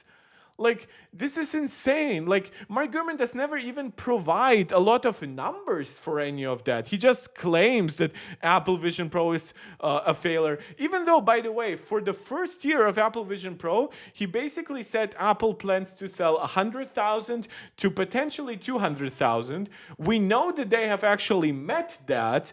And then he actually changed that, saying, oh, well, but their highest end predictions were 500,000, and they didn't reach that. And I'm like, bitch, but that was the high end of the expectations. That's like saying the next Avengers movie that might have like 4 billion on its high end, but if it is brings in 2 billion at the box office, it's still gonna be successful. So yeah, Mark Gurman here is actually dishonest. Not only is he actually literally wrong, like objectively wrong when it comes to AirPods being less than a decade-old product, and an incredibly successful one at that, but Apple Watch is very close to that decade, right? So if you just extended it to 11 years, well, now that also includes Apple Watch. And if you include the big changes that actually made these products as successful as they are these days, for the Apple Watch, that's the Series 4, which obviously launched, I believe, in 2019, by that logic, right? Or 2018, right? And then you think about AirPods, which first generation AirPods Pro, I believe, are a 2019 product. That's with 3-year gaps afterwards to AirPods Pro 2 and then AirPods Pro 3, right? All of that over the last decade, not just launching new products, but then actually making them successful, continuously updating them, continuously refining them. And yeah, Mark Gurman totally just ignores that. But this is not actually the reason why I'm angry with this article, because I believe that's coming pretty soon, the thing that actually got me angry. A spokesperson declined to comment. Gene D'Andrea followed the exit followed the stumbles in AI. That makes sense. There have been delays, blah, blah, blah. He's also saying, moreover, the software will rely heavily on a partnership with Google's. Again, this is for private cloud compute. We still don't know what version of foundation models will actually power the on-device stuff. The main way, I would argue, to interact with Siri. Against that backdrop, Apple began phasing Gene D'Andrea out of his role in March. I would argue that it probably started, by the moment they knew about the full extent of the delay, people expected D'Andrea to step down, but parting ways with D'Andrea sooner would have been taken as public acknowledgement of a problem. Maybe that was like a consideration for Tim early on, but I would also argue that maybe Apple for a while just didn't know that maybe some part of D'Andrea's leadership was subpar. That's why I have always argued that, to me, it's weird that AI is allowed to stand separate from the rest of software. Like, sure, maybe you can build a product like Siri kind of like on its own a little bit, standalone-ish, similar to how Rockwell built Apple Vision Pro, but you still need ultimate oversight by somebody who isn't Tim, who is more nerdy, who is more up-to-date on technologies, who doesn't think that Apple invented vapor chambers cooling for smartphones, right? So there is plenty that I would argue was mismanaged with AI, even outside of Andrea. And then obviously Apple has other hurdles, like their focus on stronger privacy, less data collection than other companies is holding them back in a way that I think Andrea didn't expect when he was hired from Google to Apple. Then design veteran Ellen Dye, blah, blah, blah. A remarkable defection to one of Apple's fiercest rivals. I don't understand that comment at all. Like, I think that Meta is a rival to Apple in the heads of people like Mark Gurman. Tell me one product, at least one major product, where Meta directly competes with Apple. Where?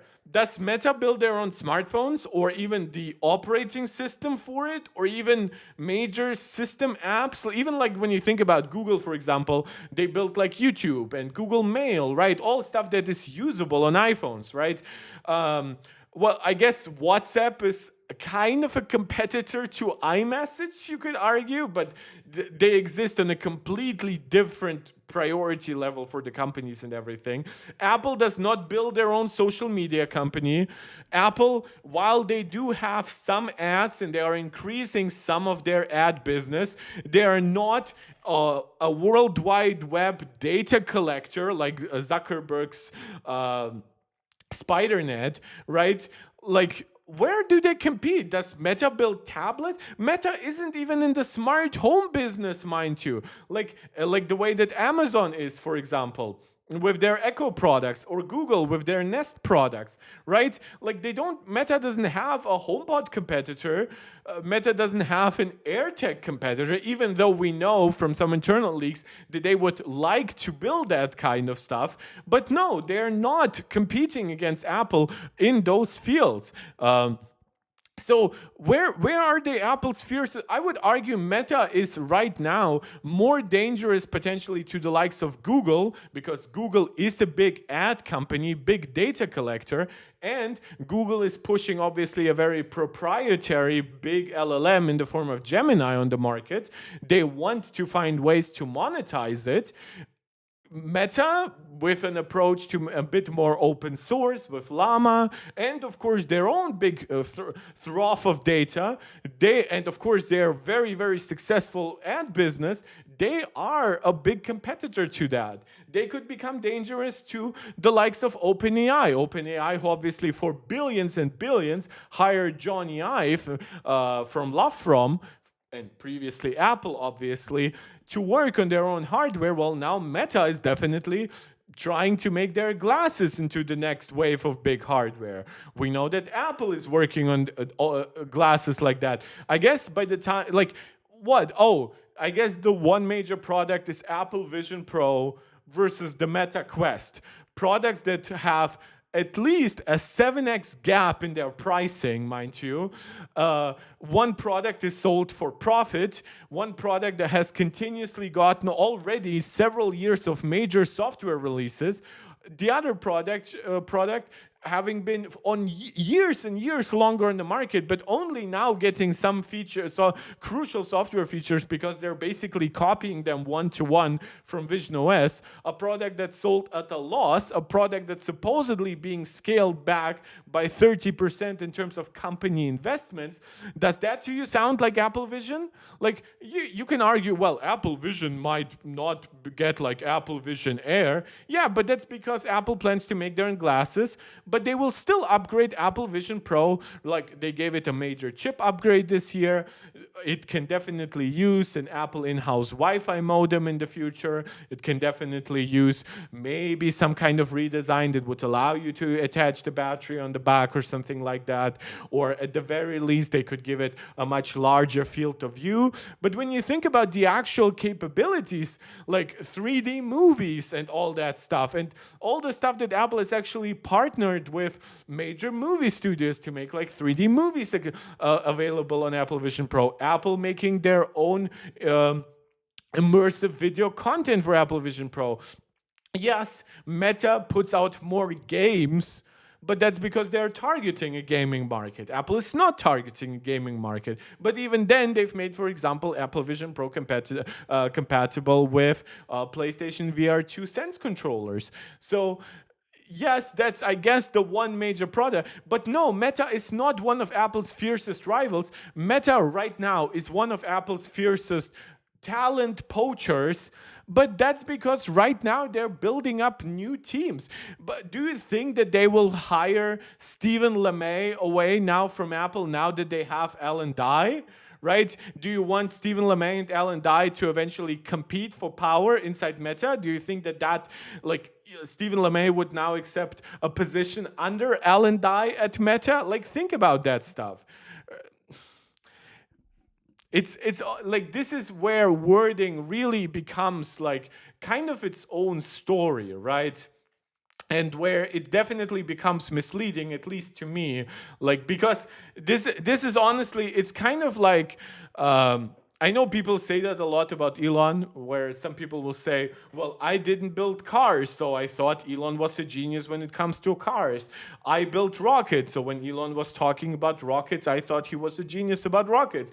But I'm a software designer. When Elon came to Twitter and I saw what Elon was talking about software and ranking developers on the amount of lines of code that they have written, like, ask people who actually contribute to major software project, like somebody even like Linus Torvalds, the creator of Linux, right? Ask him if he considers amount of lines of code the most important metric for a software engineer. So yeah, but I find that this is similar with Gurman, right? When Gurman talks about stuff that maybe somebody's less familiar with Apple, they might think, oh my God, he's a big journalist, he works for Bloomberg. Well, how wrong, how misleading can his coverage actually be? It has to be good, right?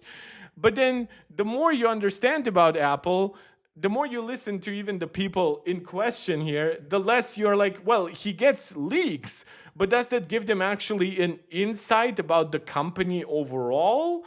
So yeah, you can take it how you will, unfortunately. Within a day of the news, Apple turned around and announced that it had poached one of Meta's executives, Jennifer Newstead, chief legal officer at the social networking company, will become a general counsel. She helped oversee Meta's successful antitrust battle with the U.S. Federal Commission. So when I criticized the U.S. government for not stopping stuff like WhatsApp and Instagram, she has been actually instrumental in keeping it that way.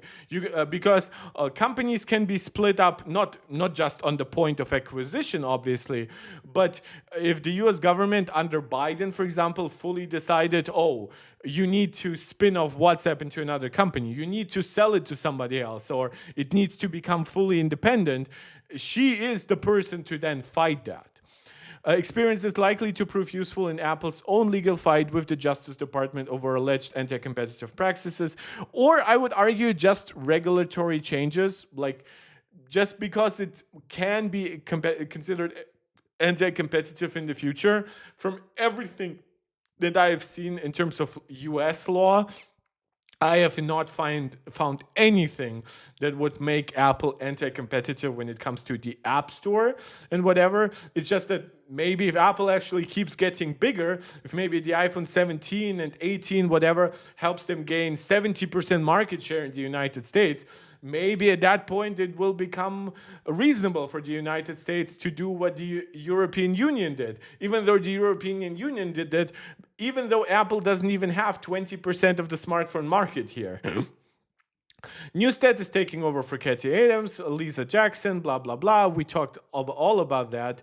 Though the news of Adams' departure was jarring, especially considered the number of Apple legal disputes currently on her plate. That is why she, by the way, is leaving at the end of the year. She's had a fairly long tenure for a general counsel at the company. That's also important. These people tend to go in and out of companies. They're not like as set in a position, certainly not as a CEO, but also not like a senior vice president of hardware or whatever. Jackson, meanwhile, was widely expected to be leaving soon. The former Obama administration official has kept a lower profile during President Trump's second term. Option to dispatch deputies to handle discussion with the White House, blah, blah, blah. That she was and she's considering actual retirement, so she isn't even leaving for somebody else. Jeff Williams left. That obviously makes sense. And Luca Maestri stepped into a smaller role, and he might retire. Again, all of this makes sense. These people have been at Apple for a very long time. They are, well, I believe Luca Maestri is younger than Tim and Jeff Williams. He's still old enough to consider retirement, especially considering that he made more than enough at Apple. He might be actually at the end in a position of something like Apple Fellow or whatever. So even if he retires, he might not go fully. Like he clearly, when he stepped down from CFO, he didn't leave fully. So the flurry of retirements reflects a demographic reality for Apple. Many of its most senior executives have been at the company for decades and are roughly the same age, either in their 60s or nearing it. True, Craig Federighi is 54, so he can work at Apple for another 5 years at the very least. I could even see him working for 10 years, but maybe in 5 years he does a little bit what we just discussed with Luca Maestri. Maybe he takes on a slightly smaller position, or maybe the software stuff gets split off a little bit. Given the amount of platforms that Apple will have by then, given that we are likely going to get glasses, which I assume will run a fork of Vision OS, but that still is another platform to support. I could see Craig Federighi maybe being responsible for iOS, iPadOS, and Mac, but then Apple Watch, tvOS, whatever, could be under somebody else. That's already kind of the case, but all of these people are then under Craig. So just speculating a little bit. Cook turned 65 last month, fueling speculation that he would join the Exodus. I would argue he isn't joining the Exodus. I would argue that Cook is the reason for the Exodus. Like, I assume that Cook probably started talking about retirement in the last year internally. I think that he first only talked about it with the likes of Jeff Williams, and Jeff Williams was like, look, I'm considered like next in line. I want to retire. I'm 62. I made more than enough money. I know you love your job. You're probably gonna stick around for longer. So instead, if you left and I was still there, it would really leave a bad impression if I didn't step up to your position. So I will leave. Nobody will expect Sabi Khan to take over for you right away. So I leave. You do your thing. I actually retire. I enjoy my fall and my winter of life, whatever, right? And then afterwards, Tim probably started talking about it with the other executives. And other executives, when you think about it, Lisa Jackson thinking about her own retirement. She's like, you know what? Before there's a new legal counsel coming in, somebody who might be more right-wing, I'll just go out, right? I'll go out with the positive memes about me being on the roof of the Apple headquarters and stuff like that. And I assume that those leaks made their way because we got actually a Financial Times report not too long ago about Tim leaving, potentially in the next year, which this is actually the one clash between Gurman's reporting and the Financial Times report that came out not too long ago. I could see, that being said, that whatever Tim discussed, maybe with the highest echelon of leaders, that's of course John Turnus, who is being groomed for full leadership. Obviously, the likes of Craig, the likes of Johny Srouji, right? I could see that trickling down, and then somebody like Alan Dye finding out about it. And Alan Dye is like, oh, Tim is leaving. Maybe, like, I don't know what John Turnus thinks of me, or maybe I know he doesn't really love me. So he could elevate somebody into my position. He could either demote me, give me like a co-lead of a human interface design, or even fully get rid of me. So I'll leave while I'm in a very high place at Apple. Meta is willing to pay an absolute bag to get me over there. They'll make me king. Like nobody in that company holds even a remotely similar position. I have 2, 3, 4, 5 people at Apple who are pretty loyal to me. I could even bring them along or whatever. At least one we know has already happened, right? Let me do that.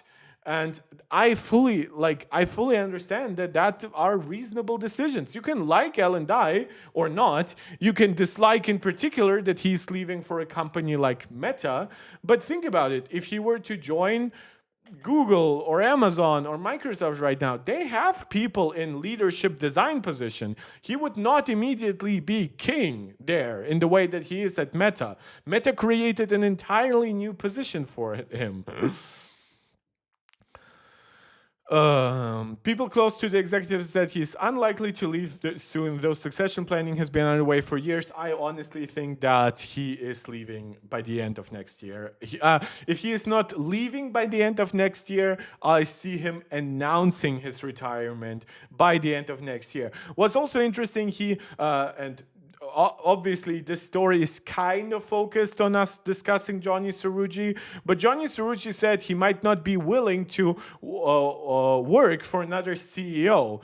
Maybe Tim Cook comes out and says, look, Johny, we need you for at least another 2 years. We are noses deep into the transition on C chips and N chips, right? How about you, I stay on for all of 2026, and I slowly retire over 2027, right? And while I do that, you still stay on at Apple. We slowly restructure the hardware department, and then you can actually see if you like the new arrangement, and only then will you consider leaving. Please don't leave now. That would actually look bad for Apple. Like, nobody cares about the general counsel, Catherine Adams.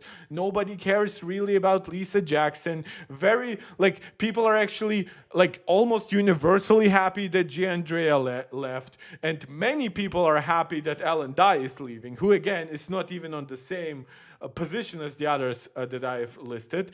Then there are regular retirements like Jeff Williams. I also, Joss will leave definitely in the next 2 or 3 years. Like, he's about Tim's age. He's been at Apple since 1886, since 1986 for 40 years. I believe the longest time that anybody still at Apple has served at Apple. I believe, except for that one guy who worked at Apple almost like since the founding, I don't know, was like one engineer and whatever. Then he recently retired. It was like 45 years at Apple and whatever. So basically from almost like day one to his retirement. But that's not as important. So, John Turnus, Apple's 50-year-old. Wikipedia actually doesn't know if he is 50 or 49. But yes, he is definitely on the younger side, even a few years younger than Craig. And again, I do prefer Craig actually staying in charge of software, especially now that AI is part of his software portfolio. He has so much on his plate. I want him to just continue that streak for the next 5 to 10 years if he's up to it.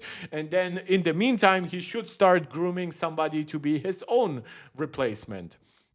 So John Turnus is the CEO, is the vice president for hardware engineering. We can actually look even the exact naming of his position versus Johny Srouji's. So Johny Srouji is senior vice president of hardware tech, and John Turnus, Senior Vice President of Hardware Engineering. You can even see from that name, you can argue that he is then more responsible for the end product, while he is more responsible for the underlying tech, especially something like Apple Silicon. But most companies would not have 2 positions for this. So you could very easily see Apple goating Johny Srouji by saying, look, you might not want to work for somebody who is 12 years younger than you, right? You might not want want to feel like somebody got promoted from the hardware space on top of you, right? Because at the very least, when you respond to Tim, Timothy always has been groomed to be the replacement for Steve, right? Especially when Steve's health issues have become known. Nobody at Apple was angry about Tim Cook taking. So you could argue Scott Forstall didn't like having to respond to somebody who wasn't Steve, but I don't think that Scott Forstall even expected to be CEO himself, right? I think Scott just didn't like being under anyone other than Steve.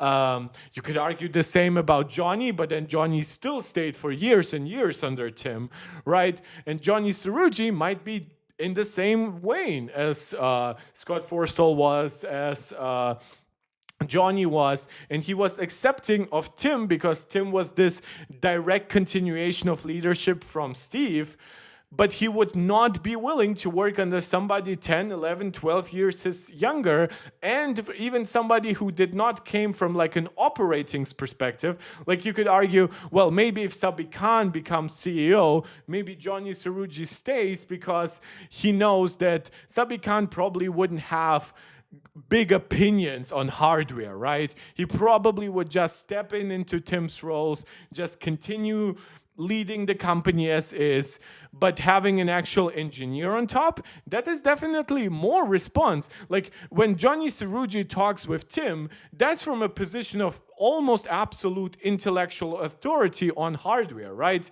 Tim Cook is not dictating to Johny Srouji how he should be doing his job. He's basically getting from Johny Srouji like, this project is going well, this project needs more money, this project needs more time, and Tim is like, okay, can we speed that along? Can we, what kinds of money do you need here, right? That's what he discusses. If suddenly John Turnus is CEO, right, well now, the John in the room with the John is John Turnus. And this is why Srouji might be saying, oh, I don't want to work for another CEO at Apple. Might be code for, hey, I would love to be CEO myself. I have plenty of at least startups who would take me immediately, even some mid-sized companies. And I definitely don't want to work for a CEO who comes from hardware himself, right? So, and in fact, Mark Gurman actually thankfully covers some of that too here. When Cook does step down, he's likely to shift into the chairman job and maintain a high level of influence over the iPhone maker. Yes, I assume he is gonna be, he is also be like an Apple fellow and everything.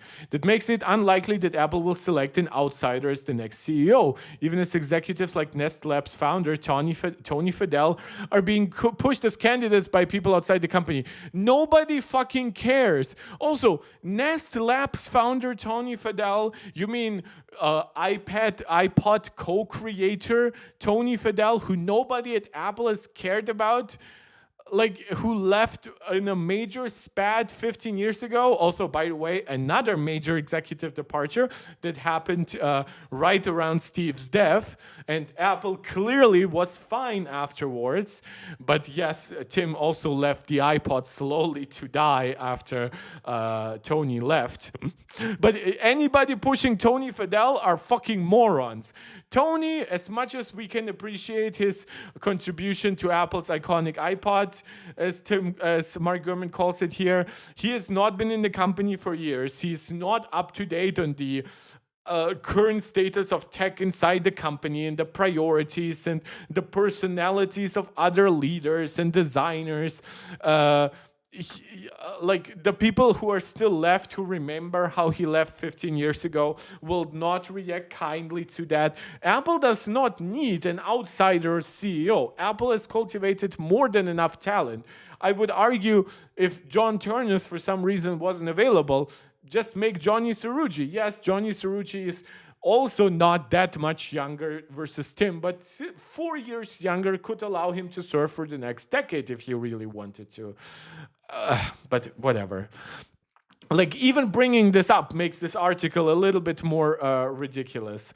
For now, Cook remains active at Apple and travels extensively on behalf of the company. We're now getting close, unfortunately, to the thing in this article that made me angry and that made me stream today at any cost. You can also go to my Discord, our Discord, and see what we are discussing over there about this. However, the executive does have unexplained tremor that causes his hands to shake from time to time, something that's been discussed among Apple employees in recent months. This is disgusting, filthy, absolutely abhorrent and shocking by Mark Gurman. Not Cook's tremor in his fucking hands, which, by the way, he's a 65-year-old man. As somebody from the medical field, I might be in the line of dermatology, but I still remember a little bit of neurology. Tim is 5 years old. Older people, especially men, tend to develop something that's called an essential or benign tremor. That's when your hands shake a little when you're doing a movement with that, whether it's to grip something, to hold something, right? There are different types of tremor. Again, I don't want this to turn into a medical lecture. There's a rest tremor that's a little bit more concerning. That's if you're holding your hands completely still, they still shake. And then there is intention or action tremor. There's a little bit of difference whether it's during the movement or after the movement. That's much less concerning usually, that especially in age, especially by men. I know my grandpa had it, and he clearly didn't die from it. Even I have a little bit of a shake, like it's just genetics. Some people tend to have that. Your hands are actually perfectly still when you're doing something important, but then in some moments they start to shake a little bit once you're actually not focused on anything or whatever. This should never have made its way into the fucking article. This is so insulting to basic journalistic principles. Now, I always bring up one example when I talk about history, and that is that when Roosevelt was obviously suffering from major health issues during the Second World War, the United States press actually refused to publish photos of him not being able to move and whatever, right? Properly, because they had that much understanding. This is a bad situation to start embarrassing the commander-in-chief, right? We're in the middle of a war, a real war, not a war on terror that we can start and stop kind of at any moment. It's not us bombing Venezuelan boats who might just have fishermen on it. No, it's the fucking Second World War. It's the biggest war in human history, right? Now, obviously, I don't expect Tim to be treated with like kid gloves in that way. But then bring up something that actually matters. Do your fucking actual research. Bringing up the fact that an older man, who Tim is, he's 65 years old, might have slightly shaky hands. Somebody who, as you also mentioned, even in this article, travels extensively, so he might have maybe a little bit more low sugar over the time, right? That becomes a little bit more difficult to regulate with years. Tim is a very thin individual, an individual who works out a lot. Maybe he doesn't eat as much as he should. Maybe he wants to lose weight and has put himself into that position. Again, I'm not actually speculating on that. I'm offering counters to this bullshit, because in the next thing, the shaking has been noticed by both executives and rank and file staff during meetings and large company gatherings, according to people familiar with the matter. Fuck off. But people close to Cook say he's healthy and refute rumors to the contrary that have circulated. Where have they circulated? Have they circulated in your own fucking articles? Because that's certainly the first time that I hear about it, and I follow basically all news regarding Apple and all major Apple leadership. This is why, to me, also the story with Srouji, who went to Cook. My question is, who leaked that talk? What was the near future? Was the near future 2-3 years? Was it next year? Was it 5 years? Right, all of those details very much matter, but you know what doesn't matter is that Tim might have slightly shaky hands at some point. This is so incredibly insulting to even bring up. It honestly, like, look, I'm not gonna stop covering Mark Gurman stories here, but it's definitely gonna make me a bit more apprehensive in believing him easily, especially when it comes to anything that has a human touch. Like, I am now much more skeptical of his work, and I'm now much more less respectful of his work. That's to say the least. A more imminent risk of the departure of Srouji, the cheap chief, the cheap chief, not the cheap, the chip chief. Cook has been working aggressively to retain him. Nice. An effort that included offering a substantial pay package. That's not surprising. I would argue if any major executive at Apple currently deserves one, it's Johny Srouji. And the potential of more responsibility down the road. And this is actually like, why? Like, why did we need that, right? All of that garbage, I would like. What's funny is that I have not even seen Mark Gurman really talk about this on like Twitter or anything, right? Usually Mark Gurman discusses the most major points from his article, right?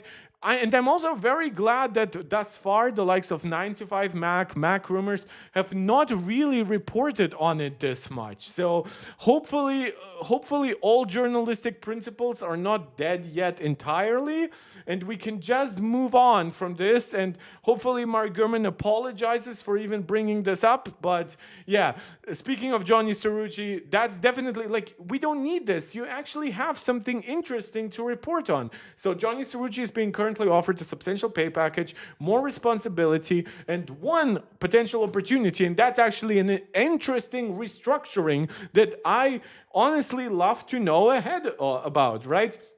I don't need to have everything spoiled or everything known internally at Apple for me, but this is interesting. One scenario floated internally by some execs involves elevating him into the role of chief technology officer or chief hardware officer, right? Such a job overseeing a wide swath of both hardware engineering and silicon technologies, which, as I've mentioned in the past, most companies do not really separate that, but that's because most companies do not have as much hardware engineering and as much silicon tech as Apple. When you think about the likes of Intel, AMD, Nvidia, they are silicon companies. They don't really have that many real products like an iPhone and iPad, right? When you think about Samsung, Samsung does have some silicon development, but that has been way less substantial than when you consider how many smartphones and TVs and whatever they put out over the years, even though silicon has been pretty profitable for Samsung's once you include something like RAM and storage. It would potentially make him Apple's second most powerful executive. I would argue it would make him definitely in the top 3. Like, he would be on the same level as Craig at that point. I would argue he probably is in many ways already considered that, but that would be a very official elevation to such a position of importance.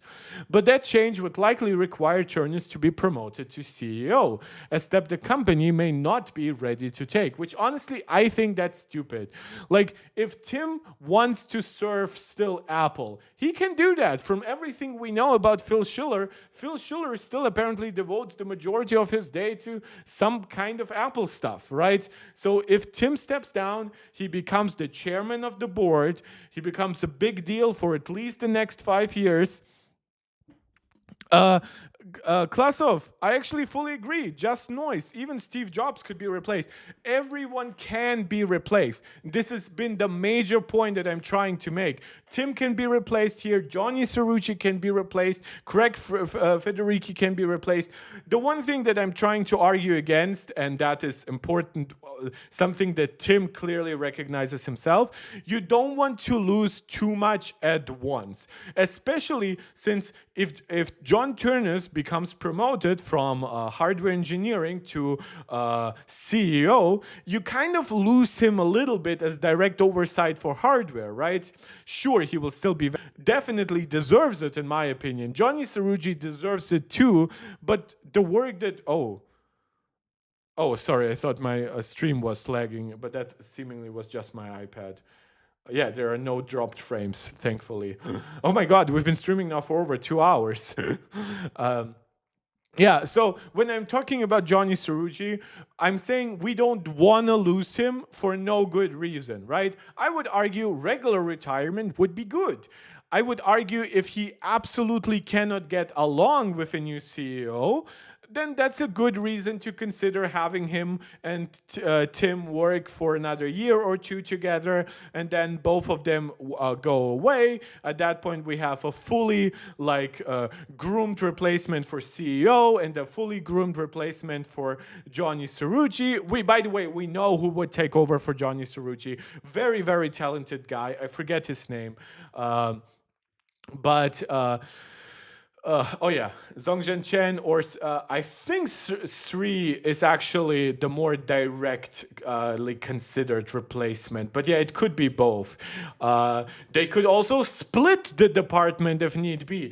If Apple's internal modem stuff actually becomes much more important, right? Like maybe similar to Johnny Ive, they don't replace Johny Srouji directly, but instead replace him with two separate positions. I could see that happening, right? But yeah, basically this idea here I actually think is pretty cool, but obviously it would require, as thankfully Mary Gurman rightfully points out, Turners would have to be promoted, and then only all of this could take place. Or Turnus, I guess you could make Turnus for a while something like co-CEO. So without Tim Cook fully stepping down, becoming chairman, John Turnus already like acquires some leadership role here, but it would look a little bit strange. Some within Apple have said that Srouji would prefer not to work under a different CEO, even with an expanded title. So you can see that he isn't necessarily unhappy at Apple. By the way, my favorite take on Twitter has been when people were saying something like, oh, you see, that's because you have a bean counter as the CEO. Of course everyone is leaving. By the way, this is everyone, right? Like this is apparently everyone, whatever, for a company that employs 160,000 people, that's everyone, right? But yeah, this is secondary stuff. This is less important.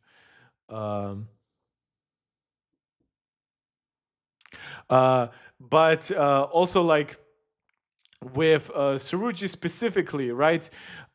If Srouji steps down because he doesn't work for another CEO, that's mostly an ego-driven decision. There is very little that Apple can do. Again, we could have a Bob Iger-like situation where Apple is so afraid of people under the CEO refusing to work with another CEO that Apple would be like, oh my God, we need to return that CEO back. But that is not a long-term solution, right? Tim is not getting younger. Bob Iger is not getting younger. And especially with something, I would argue in both situations, you actually need leadership that's at least somewhat young, right? Like maybe not quite in their 70s. Again, this is not the United States presidency. So Johny Srouji leaving either for full-on retirement or simply because he might become CEO somewhere else, or he might want to work for a company where he's kind of almost treated like a CEO, at least when it comes to hardware.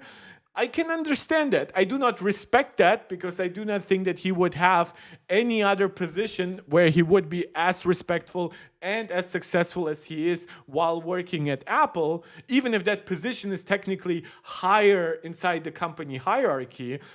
But I also cannot prevent him from doing that. And I absolutely believe everyone can be replaced, but not everyone at once. That would definitely hurt Apple. If Srouji does depart, which isn't yet a certainty, so thank you for that, the company would likely tap one of his top lieutenants, Songjiang Chen or Sribalan Santanam, to replace him. What's funny is, if you choose one of them, it could lead to the other leaving, right? Because the other would feel a little bit slighted. And that also would be a personal decision. And that's also something that Apple cannot really do much about. Because let's say Google starts hiring more and more people for their TPU designs or their tensor processors inside Google Pixel devices, right? Would like they would offer either one of those guys instantly not only a huge compensation package, which Apple would also offer them to stay, but they would also offer them the lead position in their chip design. I basically promise you that. They're that highly revered. They're basically as revered, at least with nerds, as Johny Srouji himself. Because don't forget, Johny Srouji is overseeing so many products right now at once. There is a good chance that these people have been way more hands-on with the actual like architectural design than Johny Srouji himself for at least the last couple of years. The recent shifts are also reshaping Apple's power structure. More authority is now flowing to a quartet of executives. Turnus, Eddie Q, which is interesting, but that makes sense because services is just so large inside Apple. There's just so much money flowing through him. Just keeping all of the... And there's also prestige from some of those services, right? Something like Apple TV Plus, or formerly Apple TV Plus, now just Apple TV.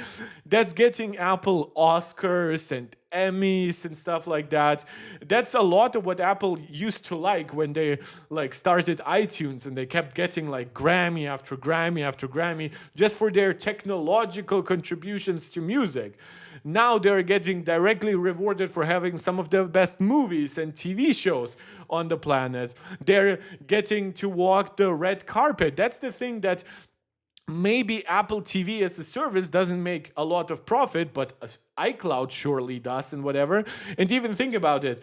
Apple could start actually offering servers in the future. If Apple Silicon is incredibly efficient and incredibly well AI optimized, Eddie Q would actually be responsible, not in building those servers, right? But he would be responsible for selling those servers to other companies. Oh, you want something like your own private, and even if it's not to external companies, but it would be to developers on the App Store, saying, oh, you want your own private cloud compute access, here's how much it costs, here's how much you get for free as just part of your basically your agreement to be an Apple developer. Here's how much it costs for so and so many gigawatts of energy. Here's how much compute power you get per gigawatt used, right? All of that would then be under Eddie Q. Obviously, Sabi Khan, we have already seen, even just in today's report, that he is inheriting stuff like environmental responsibilities. So yeah, as chief operating officer, and of course Craig Federighi, who is, for example, is now getting more and more responsibility related to Apple's AI efforts, right? So yeah, Apple's AI efforts have been redistributed across its leadership, with Federighi becoming the company's de facto AI chief, overseeing the guy who is now replacing Giandrea, but is not actually taking the exact position as Giandrea, because Giandrea responded directly to Tim. Now the new guy is actually responding to Federighi, who is then responding currently to Tim. Later it would most likely be Turnus. Turnus is also poised to take a starring role next year in the celebration of Apple's 50th anniversary, which is also close to his own 50th, further raising his profile. And he's been giving more responsibility over robotics and smart glasses. So this is interesting. This is unlike, for example, Apple Vision Pro, which was given to Rockwell. It's kind of like an isolated standalone product inside Apple. Smart glasses are seemingly being given to the main vice president of hardware engineering. And I mean, why not? John Turnus oversaw huge transitions, like, for example, the Apple Silicon transition on the Mac side. Then the next, to me, makes a lot of sense, but it's also almost like not worth mentioning. Deirdre O'Brien and Greg Joswiak, or Joss, might leave Apple soon as well. Deirdre has been at Apple for 35 years. She's the head of retail. And Greg has been at Apple now for 40 years. So they have Apple has elevated the key lieutenants under both executives, preparing for their eventual retirements. Neither position is like I would argue they're crucial positions because both retail and marketing are very important for Apple in particular. But these the workflows for that have been long figured out. And I would argue having slightly younger leadership on both parts would be very important. I don't want TikTok kids to take over for Deidre and Greg, don't get me wrong, but somebody 10, 15 years younger who's not anywhere close to retirement, somebody a little bit closer on the pulse, I think would still make sense. Yeah, I don't care about any of that. Obviously, he's bringing up now individual people like Robbie Walker, who had overseen Siri. Obviously, that had he left the company in October, and then this is actually something that I do think is bad. Ki Young departed after only a few weeks in the job after taking over for Robbie Walker. So definitely now, of course, we know Siri is in the hands of Rockwell, but when it comes to the search experience, to be quite honest, I don't need that. So I am not that sad that these people are leaving. Don't get me wrong. If very talented people were working on iOS, macOS, right, the core system, even something like the Metal API, and they were suddenly leaving, I would be sad. Like, I'm a little bit sad that Alan Dye is leaving. I will definitely be very sad when Johny Srouji leaves. Even though Johny Srouji has great lieutenants that will take over quite nicely. Like, remember that guy who went to Nuvia, right, from Apple? Did that lead to Nuvia becoming the next Apple? Even when Qualcomm bought Nuvia, does Qualcomm, like, look at the efficiency, for example, the A19 Pro versus the 8 Elite Gen 5. These chips are not even close. Like, and they are on the exact same N3P TSMC node. Some might say, well, but they are somewhat close in performance. Qualcomm has like more multi-threaded performance. Apple is better single threading, and they are close in GPU. They're, for example, not close in graphics performance. Apple leads that by over 2x versus the 8 Elite Gen 5.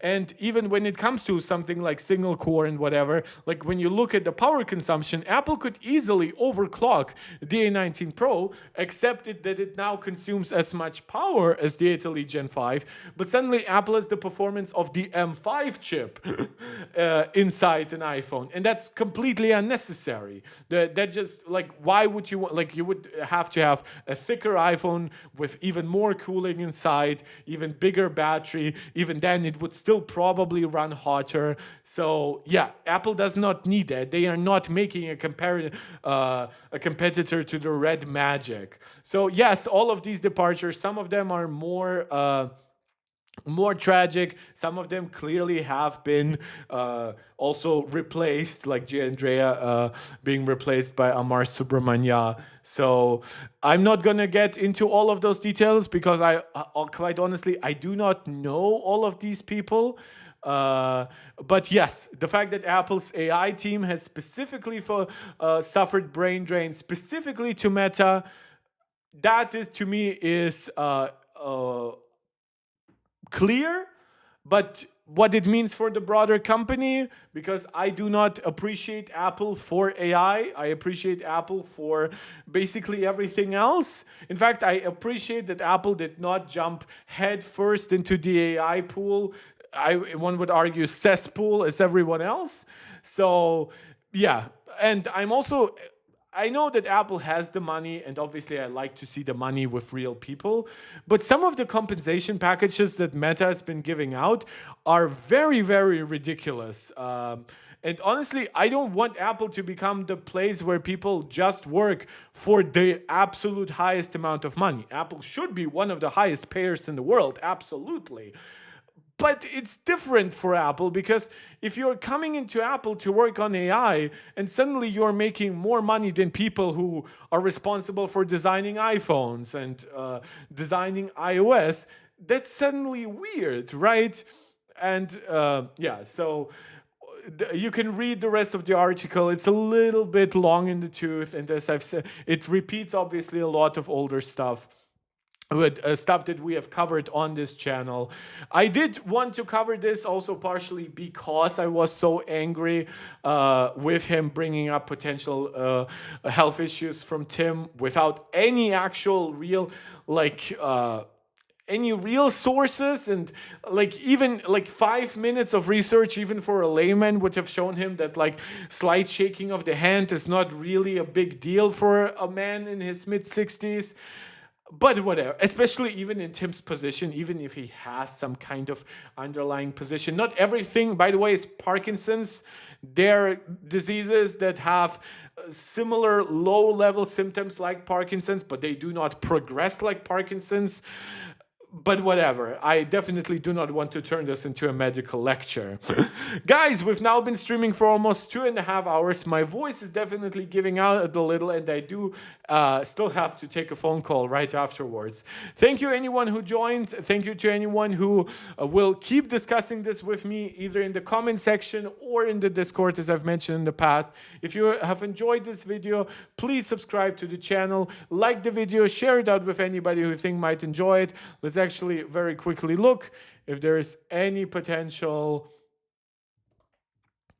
stuff that we have left out. No, there are no extra news. I'll just believe that if it's not a 9 to 5 Mac, it's nowhere else. So you even get some big mark before the end. And yes, I know I do have to go to the barber. So thank you so much for joining. I had a lot of fun, even though I did get a little ranty. But I was able to provide, I think, a lot of context, or at least a lot of my own opinions on this topic. So hopefully, by the time I'm back, probably like midweek, Wednesday, Thursday, depending on when we get the next batch of news, the next betas, and everything like that. Who knows? Maybe Apple surprise releases AirTags and something like that. I'll hope to move on from this. Definitely not spend 2.5 hours on Apple executive leadership. That's not what this channel is about. But I'm still grateful to have this opportunity to talk to you, to get your own thoughts and opinions on this. So thank you. As I said already, do all the YouTube jazz that you feel like doing. I hope to see you guys soon. This is Mark Tech, tuning out.